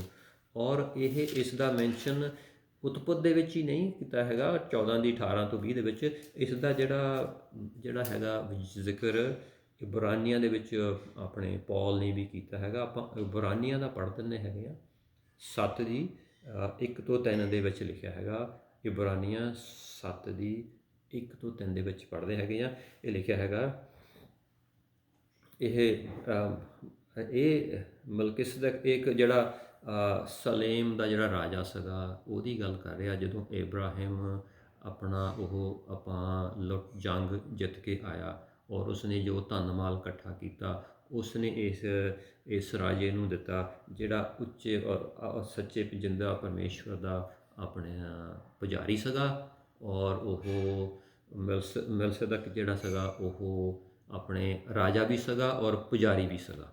ਹਾਂਜੀ, ਔਰ ਉਸ ਨੂੰ ਯਿਸੂ ਮਸੀਹ ਦੇ ਨਾਲ ਉਸ ਨੂੰ ਆਪਾਂ ਉਹ ਉਸੇ ਤਰ੍ਹਾਂ ਹੀ ਹੈਗਾ ਜਿਸ ਤਰ੍ਹਾਂ ਉਸ ਸਮੇਂ ਉਹ ਯਿਸੂ ਮਸੀਹ ਉਸ ਸਦਾ ਦਾ ਪੁਜਾਰੀ ਸੀਗਾ। ਅਤੇ ਇਹ ਵੀ ਪੜ੍ਹਦੇ ਹੈਗੇ, ਇਹ ਮਿਲਕਿਸਦਕ ਸਲੇਮ ਦਾ ਰਾਜਾ ਅਤੇ ਪਰਮ ਪ੍ਰਧਾਨ ਪਰਮੇਸ਼ਰ ਦਾ ਪੁਰੋਹਿਤ ਸੀ। ਪਰਮ ਪ੍ਰਧਾਨ ਪਰਮੇਸ਼ਰ ਦਾ ਪੁਰੋਹਿਤ ਸੀ, ਪ੍ਰੀਸਟ ਸੀਗਾ, ਪੁਜਾਰੀ ਸੀਗਾ, ਅਤੇ ਉਹ ਸਲੇਮ ਦਾ ਰਾਜਾ ਸੀਗਾ। ਇਹ ਉਸ ਸਮੇਂ ਇਬਰਾਹਿਮ ਨੂੰ ਮਿਲਿਆ ਅਤੇ ਉਸ ਨੂੰ ਆਸ਼ੀਸ਼ ਦਿੱਤੀ। ਅਤੇ ਇਬਰਾਹਿਮ ਨੂੰ ਉਸਨੇ ਆਸ਼ੀਸ਼ ਦਿੱਤੀ ਜਦੋਂ ਇਬਰਾਹਿਮ ਰਾਜਿਆਂ ਨੂੰ ਹਰਾ ਕੇ ਵਾਪਸ ਆ ਰਿਹਾ ਸੀ। ਇਬਰਾਹਿਮ ਨੇ ਉਸ ਨੂੰ ਆਪਣੀ ਲੁੱਟ ਦਾ 10ਵਾਂ ਹਿੱਸਾ ਦਿੱਤਾ। ਇਬਰਾਹਿਮ ਨੇ ਉਸ ਨੂੰ 10ਵਾਂ ਹਿੱਸਾ ਦਿੱਤਾ ਅਤੇ ਉਸਦੇ ਹਿੱਸੇ ਵਿੱਚ ਦਿੱਤਾ। ਮਲਕਿਸਦਕ ਦਾ ਨਾਂ ਇਹ ਆਪਣਾ ਅਰਥ ਧਰਮ ਰਾਜਾ ਹੈ। ਮਲਕਿਸਦਕ ਦੇ ਨਾਂ ਦਾ ਇਹ ਪਹਿਲਾ ਅਰਥ ਇਸਦਾ ਹੈਗਾ ਧਰਮ ਰਾਜ ਹੈ, ਧਰਮੀ ਰਾਜਾ। ਹਾਂਜੀ, ਧਰਮੀ, ਰੈਚੀਅਸ। ਹਾਂਜੀ, ਅਤੇ ਇਸ ਲਈ ਕਿ ਉਹ ਸਲੇਮ ਦਾ ਰਾਜਾ ਹੈ ਜਿਸ ਦਾ ਅਰਥ ਹੈ ਸ਼ਾਂਤੀ ਦਾ ਰਾਜਾ। ਸਲੇਮ ਦਾ ਰਾਜਾ, ਸਲੇਮ ਸ਼ਾਂਤੀ ਦਾ ਰਾਜਾ। ਹਾਂਜੀ, ਅਤੇ ਇਹ ਉਸ ਨੇ ਆਪਾਂ ਦੇਖਿਆ ਇਹ ਮੂਸਾ ਤੋਂ ਪਹਿਲਾਂ ਦੀ ਗੱਲ ਹੈਗੀ ਆ, ਇਬਰਾਹਿਮ ਨੇ ਦਿੱਤਾ। ਫਿਰ ਇਬਰਾਹਿਮ ਤੋਂ ਬਾਅਦ ਇਸਹਾਕ ਨੇ ਵੀ ਆਪਾਂ ਮੈਂਸ਼ਨ ਕੀਤਾ, ਉਹਨੇ ਵੀ ਦਿੱਤਾ ਹੈ। ਮਲਕਿਸਦਕ ਦੇ ਪਿਤਾ ਅਤੇ ਮਾਤਾ ਦਾ ਜਾਂ ਵੰਸ਼ਾਦੀ ਆਦਿ ਕੋਈ ਨਹੀਂ ਹੈ। ਉਹਦਾ ਕੋਈ ਮਾਂ ਬਾਪ ਦਾ ਕੋਈ ਪਤਾ ਨਹੀਂ ਹੈਗਾ। ਹਾਂਜੀ, ਅਤੇ ਨਾ ਉਸਦੇ ਜਨਮ ਅਤੇ ਮਰਨ ਦਾ ਕੋਈ ਲੇਖਾ ਹੈ। ਉਹ ਪਰਮੇਸ਼ਰ ਦੇ ਪੁੱਤਰ ਦੀ ਤਰ੍ਹਾਂ, ਯਿਸੂ ਮਸੀਹ ਦੀ ਤਰ੍ਹਾਂ ਹੈ ਅਤੇ ਉਹ ਹਮੇਸ਼ਾ ਦੇ ਲਈ ਪੁਰੋਹਿਤ ਹੈ। ਹਾਂਜੀ, ਇਸ ਕਰਕੇ ਮੈਂ ਕਹਿ ਰਿਹਾ ਉਹ ਆਪਣੇ ਯਿਸੂ ਮਸੀਹ ਦੀ ਤਰ੍ਹਾਂ ਹੈ, ਪਰਮੇਸ਼ਰ ਦਾ ਪੁੱਤਰ ਯਿਸੂ ਮਸੀਹ ਦੀ ਤਰ੍ਹਾਂ ਹੈ ਅਤੇ ਹਮੇਸ਼ਾ ਦੇ ਲਈ ਉਹ ਪੁਰੋਹਿਤ ਹੈ। ਇੱਥੇ ਆਪਾਂ ਦੇਖਿਆ ਇਸ ਨੇ ਵੀ ਪਰਮੇਸ਼ਰ ਦੇ ਉਸ ਜੋ ਅਤਿ ਮਹਾਨ ਪਰਮੇਸ਼ਰ ਹੈ ਉਸ ਦਾ ਪੁਜਾਰੀ ਸੀਗਾ ਔਰ ਉਹ ਰਾਜਾ ਸਨ। ਉਸ ਨੂੰ ਉਸਨੇ ਦਸਵੰਧ ਦਿੱਤਾ, ਕਿਉਂਕਿ ਜਦੋਂ ਦਸਵੰਧ ਦਿੰਦੇ ਹੈਗੇ ਆ ਅਸੀਂ ਰੱਬ ਨੂੰ ਪਹਿਲਾਂ ਰੱਖਦੇ ਹੈਗੇ ਆ, ਰੱਬ ਨੂੰ ਮੋਹਰੇ ਰੱਖਦੇ ਹੈਗੇ ਆ ਔਰ ਰੱਬ ਨੂੰ ਵਡਿਆਈ ਕਰਦੇ ਹਾਂ ਔਰ ਰੱਬ ਦੀ ਇੱਜ਼ਤ ਕਰਦੇ ਹਾਂ, ਸਨਮਾਨ ਕਰਦੇ ਹਾਂ, ਰੱਬ ਦੀ ਮਹਿਮਾ ਕਰਦੇ ਹੈਗੇ ਆ ਔਰ ਰੱਬ ਦੀ ਵਰਸ਼ਿਪ ਕਰਦੇ ਹੈਗੇ ਆ। ਅਤੇ ਇਹ ਬਹੁਤ ਜ਼ਰੂਰੀ ਹੈਗਾ। ਅਗਰ ਆਪਾਂ ਇਹ ਕੰਮ ਨਹੀਂ ਕਰ ਰਹੇ ਹੈਗੇ ਤਾਂ ਫਿਰ ਇਸ ਦਾ ਮਤਲਬ ਹੈਗਾ ਆ ਸਾਡੀ ਜਿਹੜੀ ਵਰਸ਼ਿਪ ਅਧੂਰੀ ਹੈ ਅਤੇ ਸਾਡਾ ਰੱਬ ਨੂੰ ਅਸੀਂ ਪੂਰਾ ਸਤਿਕਾਰ ਨਹੀਂ ਦੇ ਰਹੇ ਹੈਗੇ। ਇਹ ਸਾਡੇ ਲਈ ਬਹੁਤ ਜ਼ਰੂਰੀ ਆ। ਪਹਿਲਾ ਫਲ ਜਿਹੜਾ ਹੈਗਾ ਆ ਔਰ ਦਸਵੰਧ ਦੇਣਾ, ਪਹਿਲਾ ਫਲ ਦੇਣਾ, ਇਹ ਬਹੁਤ ਜ਼ਰੂਰੀ ਹੈਗਾ। ਫਿਰ ਆਪਾਂ ਇਕੱਲਾ ਇਬਰਾਹਿਮ ਹੀ ਨਹੀਂ, ਇਬਰਾਹਿਮ ਤੋਂ ਵੀ ਅੱਗੇ ਜਾਂਦੇ ਹਾਂ, ਉਦੋਂ ਵੀ ਭੇਟਾਵਾਂ ਰੱਬ ਨੂੰ ਦਿੱਤੀਆਂ ਜਾਂਦੀਆਂ ਸੀਗੀਆਂ। ਆਪਾਂ ਏਬਲ ਅਤੇ ਕਾਇਨ ਨੂੰ ਦੇਖ ਲੈਂਦੇ ਹੈਗੇ ਹਾਂ। ਏਬਲ ਅਤੇ ਕਾਇਨ ਨੂੰ ਉਤਪਤ ਦੀ ਚੌਥੀ ਦੇ ਵਿੱਚ ਦੇਖ ਲੈਂਦੇ ਹੈਗੇ ਹਾਂ, ਚੌਥੇ ਦੀ 3 ਅਤੇ 4 ਦੇ ਵਿੱਚ ਪੜ੍ਹਦੇ ਹੈਗੇ ਹਾਂ। ਉਦੋਂ ਤਾਂ ਮੂਸਾ ਦਾ ਨਾਂ ਕਾਨੂੰਨ ਵੀ ਨਹੀਂ ਸੀਗਾ, ਕੋਈ ਮੂਸਾ ਨਹੀਂ ਸੀਗਾ, ਮੂਸਾ ਦਾ ਲਾ ਨਹੀਂ ਸੀਗਾ। ਇਹ ਤਾਂ ਬਹੁਤ ਸ਼ੁਰੂਆਤ ਦੀ ਗੱਲ ਹੈ। ਇਹ ਤਾਂ ਆਪਣੇ ਆਦਮ ਦੇ ਪੁੱਤਰਾਂ ਦੀ ਗੱਲ ਹੈਗੀ ਆ। ਅਤੇ ਉੱਥੋਂ ਵੀ ਉਹ ਭੇਟਾਵਾਂ ਪ੍ਰਭੂ ਨੂੰ ਦੇਣੀਆਂ, ਪਹਿਲਾ ਫਲ ਦੇਣਾ ਉੱਥੋਂ ਹੀ ਚੱਲਿਆ ਹੋਇਆ ਹੈਗਾ ਔਰ ਇਹ ਆਪਾਂ ਦੇ ਲਈ ਇੰਨਾ ਜ਼ਰੂਰੀ ਹੈ। ਅੱਜ ਦਾ ਵਿਸ਼ਾ ਹੀ ਇਹ ਹੈਗਾ ਆ, ਕਿਉਂਕਿ ਆਪਾਂ ਟਾਈਦ, ਦਸਵੰਧ, ਭੇਟਾਵਾਂ, ਦਾਇਕੀ ਦੇਣੀ ਕਿੰਨੀ ਜ਼ਰੂਰੀ ਹੈ ਪਰਮੇਸ਼ਵਰ ਦੇ ਲਈ, ਪਰਮੇਸ਼ਵਰ ਨੂੰ ਦੇਣੀ ਕਿੰਨੀ ਜ਼ਰੂਰੀ ਹੈਗੀ ਆ। ਹੁਣ ਆਪਾਂ ਇੱਥੇ ਪੜ੍ਹਦੇ ਹੈਗੇ ਹਾਂ ਆਪਣੇ ਉਤਪਤ, ਜੈਨੇਸਿਸ, ਪੈਦਾਇਸ਼ 4 ਦੀ 3 ਅਤੇ 4 ਦੇ ਵਿੱਚ ਦੇਖਦੇ ਹੈਗੇ ਹਾਂ। ਉਹਦੇ ਵਿੱਚ ਲਿਖਿਆ ਹੈਗਾ, ਕੁਝ ਦਿਨਾਂ ਦੇ ਪਿੱਛੋਂ ਕਾਇਨ ਆਪਣੀ ਫਸਲ ਦਾ ਕੁਝ ਫਲ ਚੜ੍ਹਾਵੇ ਦੇ ਤੌਰ 'ਤੇ ਪ੍ਰਭੂ ਦੇ ਸਾਹਮਣੇ ਲੈ ਕੇ ਆਇਆ। ਆਪਣੀ ਫਸਲ ਦਾ ਕੁਝ ਫਲ ਚੜ੍ਹਾਵੇ ਦੇ ਤੌਰ 'ਤੇ ਪਰਮੇਸ਼ਵਰ ਦੇ ਸਾਹਮਣੇ ਲੈ ਕੇ ਆਇਆ। ਕੁਝ ਫਲ ਲਿਖਿਆ ਹੈ, ਪਹਿਲਾ ਫਲ ਕੁਛ ਨਹੀਂ ਇਹੋ ਜਿਹਾ ਲਿਖਿਆ, ਕੁਝ ਫਲ। ਅਤੇ ਹਾਬਲ ਨੇ ਆਪਣੇ ਇੱਜੜ ਦੇ ਪਲੋਠੇ ਲੀਲਾ ਪਲੋਠਾ ਪਹਿਲਾ ਫਲ ਹਨ ਲੀਲਾ ਲੈ ਕੇ ਆਇਆ ਅਤੇ ਉਸ ਨੇ ਉਸ ਦੀ ਚਰਬੀ ਪ੍ਰਭੂ ਦੇ ਸਾਹਮਣੇ ਚੜਾਈ ਦੇ ਤੌਰ 'ਤੇ ਚੜਾਈ। ਪ੍ਰਭੂ ਹਾਲਬ ਦੇ ਚੜਾਵੇ 'ਤੇ ਖੁਸ਼ ਹੋਇਆ।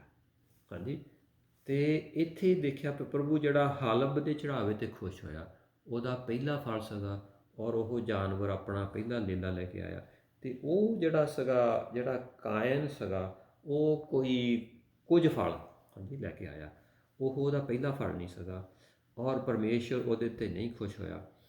ਜਦੋਂ ਰੱਬ ਨੂੰ ਆਪਾਂ ਦਿੰਦੇ ਹੈਗੇ ਹਾਂ ਕੁਝ ਕੁ ਨਹੀਂ, ਪਹਿਲਾ ਫਲ ਹਿੱਸਾ, ਰੱਬ ਸਾਤੋਂ ਟਿਪ ਨਹੀਂ ਚਾਹੁੰਦਾ ਹੈਗਾ, ਰੱਬ ਸਾਤੋਂ ਵਾਧੂ ਮਤਲਬ ਐਵੇਂ ਰਹਿੰਦ ਖੂੰਹਦ ਨਹੀਂ ਚਾਹੁੰਦਾ ਹੈਗਾ। ਰੱਬ ਭੁੱਖਾ ਨਹੀਂ ਹੈਗਾ, ਰੱਬ ਆਪਣਾ ਸਾਡਾ ਦਿਲ ਦੇਖਦਾ ਹੈਗਾ। ਇਸ ਤਰ੍ਹਾਂ ਨਹੀਂ ਹੈਗਾ ਜੋ ਰੱਬ ਨੂੰ ਦੇਣਾ ਆ, ਜੋ ਮੌਕਾ ਮਿਲਦਾ ਅਤੇ ਸਭ ਤੋਂ ਆਪਾਂ ਜੇਬ 'ਚ ਛੋਟੇ ਤੋਂ ਛੋਟਾ ਨਿੱਡ ਦੇਖਦੇ ਹਾਂ, ਅਸੀਂ ਰੱਬ ਨੂੰ ਜਿੱਦਾਂ ਸਟਿਪ ਦੇ ਰਹੇ ਹੁੰਦੇ ਹਾਂ। ਇਹ ਇਸ ਤਰ੍ਹਾਂ ਨਹੀਂ ਹੈਗਾ, ਰੱਬ ਸਾਡਾ ਦਿਲ ਦੇਖਦਾ ਔਰ ਰੱਬ ਦੇਖਦਾ ਸਾਡਾ ਦਿਲ ਕਿੱਥੇ ਲੱਗਾ ਆ। ਰੱਬ ਦੁਨਿਆਵੀ ਚੀਜ਼ਾਂ 'ਤੇ ਲੱਗਾ, ਦੁਨਿਆਵੀ ਅਸੀਂ ਪੈਸਾ ਇਕੱਠਾ ਕਰ ਰਹੇ ਹਾਂ ਜਾਂ ਅਸੀਂ ਆਪਣੇ ਉਸ ਜਿਹੜੀਆਂ ਸੱਚੀ ਜਿਹੜੀ ਆਪਣੀ ਦੌਲਤ ਆ ਉਹ ਇਕੱਠਾ ਕਰ ਰਹੇ ਹੈਗਾ। ਇਹ ਕਹਿੰਦਾ ਜੇ ਅਸੀਂ ਜਿਹੜੀਆਂ ਆਹ ਤਾਂ ਨਕਲੀ ਚੀਜ਼ਾਂ ਇਸ ਦੇ ਲਈ ਵਫਾਦਾਰ ਨਹੀਂ ਹੈਗੇ ਤਾਂ ਸਾਨੂੰ ਅਸਲੀ ਜਿਹੜੀ ਹੈਗੀ ਆ ਕਮਾਈ, ਜੋ ਅਸਲੀ ਜਿਹੜੀ ਸਵਰਗ ਦੀ ਦੌਲਤ ਸਾਨੂੰ ਕੌਣ ਦੇਵੇਗਾ। ਅਤੇ ਆਪਾਂ ਰੱਬ ਸਾਰਾ ਕੁਛ ਹੀ ਇਸ ਚੀਜ਼ਾਂ ਨੂੰ ਦੇਖਦਾ ਹੈਗਾ ਅਤੇ ਆਪਾਂ ਰੱਬ ਤੋਂ ਡਰ ਕੇ ਉਸ ਨੂੰ ਆਪਾਂ ਆਪਣੇ ਹਿੱਸੇ ਦਾ ਆਪਣਾ ਫਲ, ਆਪਣਾ ਪਹਿਲਾ ਫਲ ਉਸ ਨੂੰ ਦੇਣਾ ਹੈਗਾ। ਫਿਰ ਆਪਾਂ ਦੇਖਦੇ ਹੈਗੇ ਹਾਂ, ਆਪਾਂ ਨੂੰ ਇਹ ਸਾਰਾ ਪਤਾ ਹੈਗਾ ਆ, ਯਿਸੂ ਮਸੀਹ ਨੇ ਕਿਹਾ ਭਈ ਤੂੰ ਆਪਣੇ ਪਰਮੇਸ਼ਰ ਨੂੰ ਪੂਰੇ ਮਨ ਦੇ ਨਾਲ, ਪੂਰੀ ਤਾਕਤ ਦੇ ਨਾਲ, ਪੂਰੀ ਦਿਲ ਦੇ ਨਾਲ ਪਿਆਰ ਕਰ ਅਤੇ ਆਪਣੇ ਗੁਆਂਢੀ ਨੂੰ ਵੀ ਪਿਆਰ ਕਰ। ਆਪਾਂ ਮੱਤੀ 22 ਦੇ ਵਿੱਚ ਉਹ ਲਿਖਿਆ ਹੈਗਾ ਨਾ। ਅਤੇ ਜਦੋਂ ਆਪਾਂ ਪੂਰੀ ਤਾਕਤ ਦੇ ਨਾਲ, ਪੂਰੀ ਮਿਹਨਤ ਦੇ ਨਾਲ, ਪੂਰੇ ਦਿਲ ਦੇ ਨਾਲ ਪਿਆਰ ਕਰਦੇ ਹੈਗੇ ਹਾਂ ਅਤੇ ਜਿਹੜੀ ਅਸੀਂ ਆਪਣੇ ਜੇ ਕਮਾਈ ਦਾ ਹਿੱਸਾ ਆਪਣੀ ਤਾਕਤ ਨਾਲ, ਮਿਹਨਤ ਨਾਲ, ਆਪਣੇ ਦਿਮਾਗ ਨਾਲ ਕਮਾਉਂਦੇ ਹੈਗੇ ਹਾਂ, ਉਸ ਦੇ ਵਿੱਚੋਂ ਅਸੀਂ ਕੁਛ ਨਹੀਂ ਦਿੰਦੇ ਜਾਂ ਮਾੜਾ ਜਿਹਾ ਇੰਨਾ ਕੁ ਦਿੰਦੇ ਹੈਗੇ ਹਾਂ। ਅਤੇ ਛੋਟੇ ਤੋਂ ਛੋਟਾ ਹਿੱਸਾ ਜੇਬ 'ਚ ਹੱਥ ਮਾਰ ਕੇ ਦੇ ਛੋਟੇ ਛੋਟੇ ਨੂੰ, ਵੀ ਅਸੀਂ ਉਸ ਨਾਲ ਕਿੰਨਾ ਕੁ ਪਿਆਰ ਕਰ ਰਹੇ ਹਾਂ, ਕਿੰਨਾ ਕੁ ਉਸ ਨੂੰ ਆਪਾਂ ਪਹਿਲ ਰੱਖ ਰਹੇ ਹੈਗੇ ਹਾਂ। ਰੱਬ ਨੂੰ ਆਪਾਂ ਪਹਿਲ ਦੇਣੀ ਹੈਗੀ ਆ। ਰੱਬ ਨੂੰ ਲਿਖਿਆ ਹਰ ਕੰਮ ਦੇ ਵਿੱਚ ਪਹਿਲ ਦਿਓ ਅਤੇ ਇਸ ਕੰਮ ਦੇ ਵਿੱਚ ਵੀ ਰੱਬ ਨੂੰ ਮਾਫ਼ ਕਰਨਾ, ਇਸ ਕੰਮ ਦੇ ਵਿੱਚ ਵੀ ਰੱਬ ਨੂੰ ਪਹਿਲ ਦੇਣੀ ਬਹੁਤ ਜ਼ਰੂਰੀ ਹੈਗੀ ਆ। ਔਰ ਆਪਾਂ ਦੇਖਦੇ ਹੈਗੇ ਹਾਂ ਮੱਤੀ ਦੀ 23 ਦੇ ਵਿੱਚ ਲਿਖਿਆ ਹੈਗਾ, ਯਿਸੂ ਮਸੀਹ ਉੱਥੇ ਵੀ ਉਸਨੇ ਵੀ ਜਿਹੜੀ ਦਾਇਕੀ ਹੈਗੀ ਆ, ਜੋ ਦਸਵੰਧ ਹੈਗਾ ਆ, ਜੋ 10ਵਾਂ ਹਿੱਸਾ ਆ, ਉਸਨੂੰ ਉਸਨੇ ਗਲਤ ਨਹੀਂ ਕਿਹਾ। ਉੱਥੇ ਆਪਾਂ ਦੇਖ ਸਕਦੇ ਹੈਗੇ, ਪੜ੍ਹਦੇ ਹੈਗੇ ਆ, ਉਹ ਉੱਥੇ ਕਹਿ ਰਿਹਾ ਹੈਗਾ ਆ ਯਿਸੂ ਮਸੀਹ ਆਪਣੇ ਮੱਤੀ 23 ਦੇ ਵਿੱਚ, ਹੇ ਪਖੰਡੀ ਧਰਮ ਗ੍ਰੰਥੀਓ ਅਤੇ ਫਰੀਸੀਓ, ਅਫਸੋਸ ਹੈ ਤੁਹਾਡੇ ਉੱਤੇ, ਪਰਮੇਸ਼ਵਰ ਅੱਗੇ ਚੜਾਵੇ ਦੇ ਤੌਰ 'ਤੇ ਹਰ ਪ੍ਰਕਾਰ ਦੀਆਂ ਹਰੀਆਂ ਸਬਜ਼ੀਆਂ ਅਰਥਾਤ ਪੂਦਨਾ, ਸੌਂਫ ਅਤੇ ਜੀਰਾ ਦਾ 10ਵਾਂ ਚੜਾਉਂਦੇ ਹੋ, ਪਰ ਤੁਸੀਂ ਨੇਮ ਸ਼ਾਸਤਰ ਦੀਆਂ ਅਸਲ ਸਿੱਖਿਆਵਾਂ ਅਰਥਾਤ ਨਿਆਂ, ਦਇਆ ਅਤੇ ਵਿਸ਼ਵਾਸ ਦੀ ਉਲੰਘਣਾ ਕਰਦੇ ਹੋ। ਅੱਗੇ ਲਿਖਿਆ, ਚੰਗਾ ਹੁੰਦਾ ਕਿ ਤੁਸੀਂ ਪਰਮੇਸ਼ਵਰ ਨੂੰ 10ਵਾਂ ਹਿੱਸਾ ਵੀ ਦਿੰਦੇ। ਕਹਿੰਦਾ ਚੰਗਾ ਹੁੰਦਾ ਜੇ ਤੁਸੀਂ ਪਰਮੇਸ਼ਵਰ ਨੂੰ 10ਵਾਂ ਹਿੱਸਾ ਵੀ ਦਿੰਦੇ। ਉਹ 10ਵਾਂ ਹਿੱਸਾ ਦੇਣ ਨੂੰ ਗਲਤ ਨਹੀਂ ਕਹਿ ਰਿਹਾ, ਚੰਗਾ ਹੁੰਦਾ ਜੇ ਦਿੰਦੇ ਅਤੇ ਉਸ ਦੇ ਨਾਲ ਨਿਆਂ, ਦਇਆ ਅਤੇ ਵਿਸ਼ਵਾਸ ਦੀ ਉਲੰਘਣਾ ਵੀ ਨਾ ਕਰਦੇ। ਹਾਂਜੀ, ਇੱਥੇ ਉਹ ਕਹਿ ਰਿਹਾ ਹੈਗਾ ਪੂਰੇ ਬਾਕੀ ਧਰਮੀ ਕੰਮ ਵੀ ਕਰੋ, ਪਰ ਨਾਲ ਨਾਲ ਇਹ ਦਸਵੰਧ ਵੀ ਇਹ ਦੇਣਾ ਬਹੁਤ ਚੰਗਾ ਆ। ਔਰ ਯਿਸੂ ਮਸੀਹ ਨੇ ਵੀ ਦਸਵੰਧ ਨੂੰ ਇੱਥੇ ਗਲਤ ਨਹੀਂ ਕਿਹਾ ਹੈਗਾ। ਯਿਸੂ ਮਸੀਹ ਨੇ ਵੀ ਦਸਵੰਧ ਨੂੰ ਕੈਂਸਲ ਨਹੀਂ ਕੀਤਾ ਹੈਗਾ। ਔਰ ਫਿਰ ਕਹਾਂਗੇ ਸਕਦੇ ਕਈ ਵਾਰੀ ਉਹ ਤਾਂ ਫਿਰ ਚੇਲਿਆਂ ਨੇ ਨਹੀਂ ਕੁਛ ਕਿਹਾ ਹੈਗਾ। ਹਾਂਜੀ, ਚੇਲਿਆਂ ਨੇ ਨਹੀਂ ਕੁਛ ਕਿਹਾ, ਚੇਲਿਆਂ ਨੂੰ ਉਹ ਕੁਝ ਸੁਣਨਾ ਚਾਹੁੰਦੇ ਆ। ਓਕੇ ਜੀ, ਆਪਾਂ ਚੇਲਿਆਂ ਨੂੰ ਉਹ ਕੁਝ ਸੁਣ ਲੈਂਦੇ ਹੈਗੇ ਆ, ਕਿਉਂਕਿ ਉਹ ਨਵੇਂ ਨਿਯਮ ਦੇ ਵਿੱਚ ਆਪਾਂ ਆ ਗਏ ਨਾ। ਫਿਰ ਨਵੇਂ ਨਿਯਮ ਦੇ ਵਿੱਚ ਦੇਖ ਲੈਂਦੇ ਹੈਗੇ ਆ, ਉੱਥੇ ਲਿਖਿਆ ਹੈਗਾ ਆ ਪਹਿਲਾ ਕੁਰਿੰਥੀਆਂ ਪੌਲ ਲਿਖ ਰਿਹਾ ਹੈਗਾ, ਪਹਿਲਾ ਕੁਰਿੰਥੀਆਂ 9 ਦੀ 7 ਤੋਂ 11 ਦੇ ਵਿੱਚ ਦੇਖ ਲਓ, 13 14 ਤੱਕ ਦੇਖ ਲੈਂਦੇ ਹੈਗੇ ਆ। ਪਹਿਲਾ ਕੁਰਿੰਥੀਆਂ 9 ਦੀ 7 ਤੋਂ ਅੱਗੇ ਦੇਖਦੇ ਹੈਗੇ, ਉਹਦੇ ਵਿੱਚ ਕੀ ਲਿਖਿਆ, ਪਹਿਲਾ ਕੁਰਿੰਥੀਆਂ 9 ਦੀ 7, ਹਾਂਜੀ, ਉਹਦੇ ਵਿੱਚ ਲਿਖਿਆ ਹੈ ਕਿ ਇੱਕ ਸਿਪਾਹੀ ਸੈਨਾ ਦੀ ਸੇਵਾ ਆਪਣੇ ਖਰਚੇ ਨਾਲ ਕਰਦਾ ਹੈ।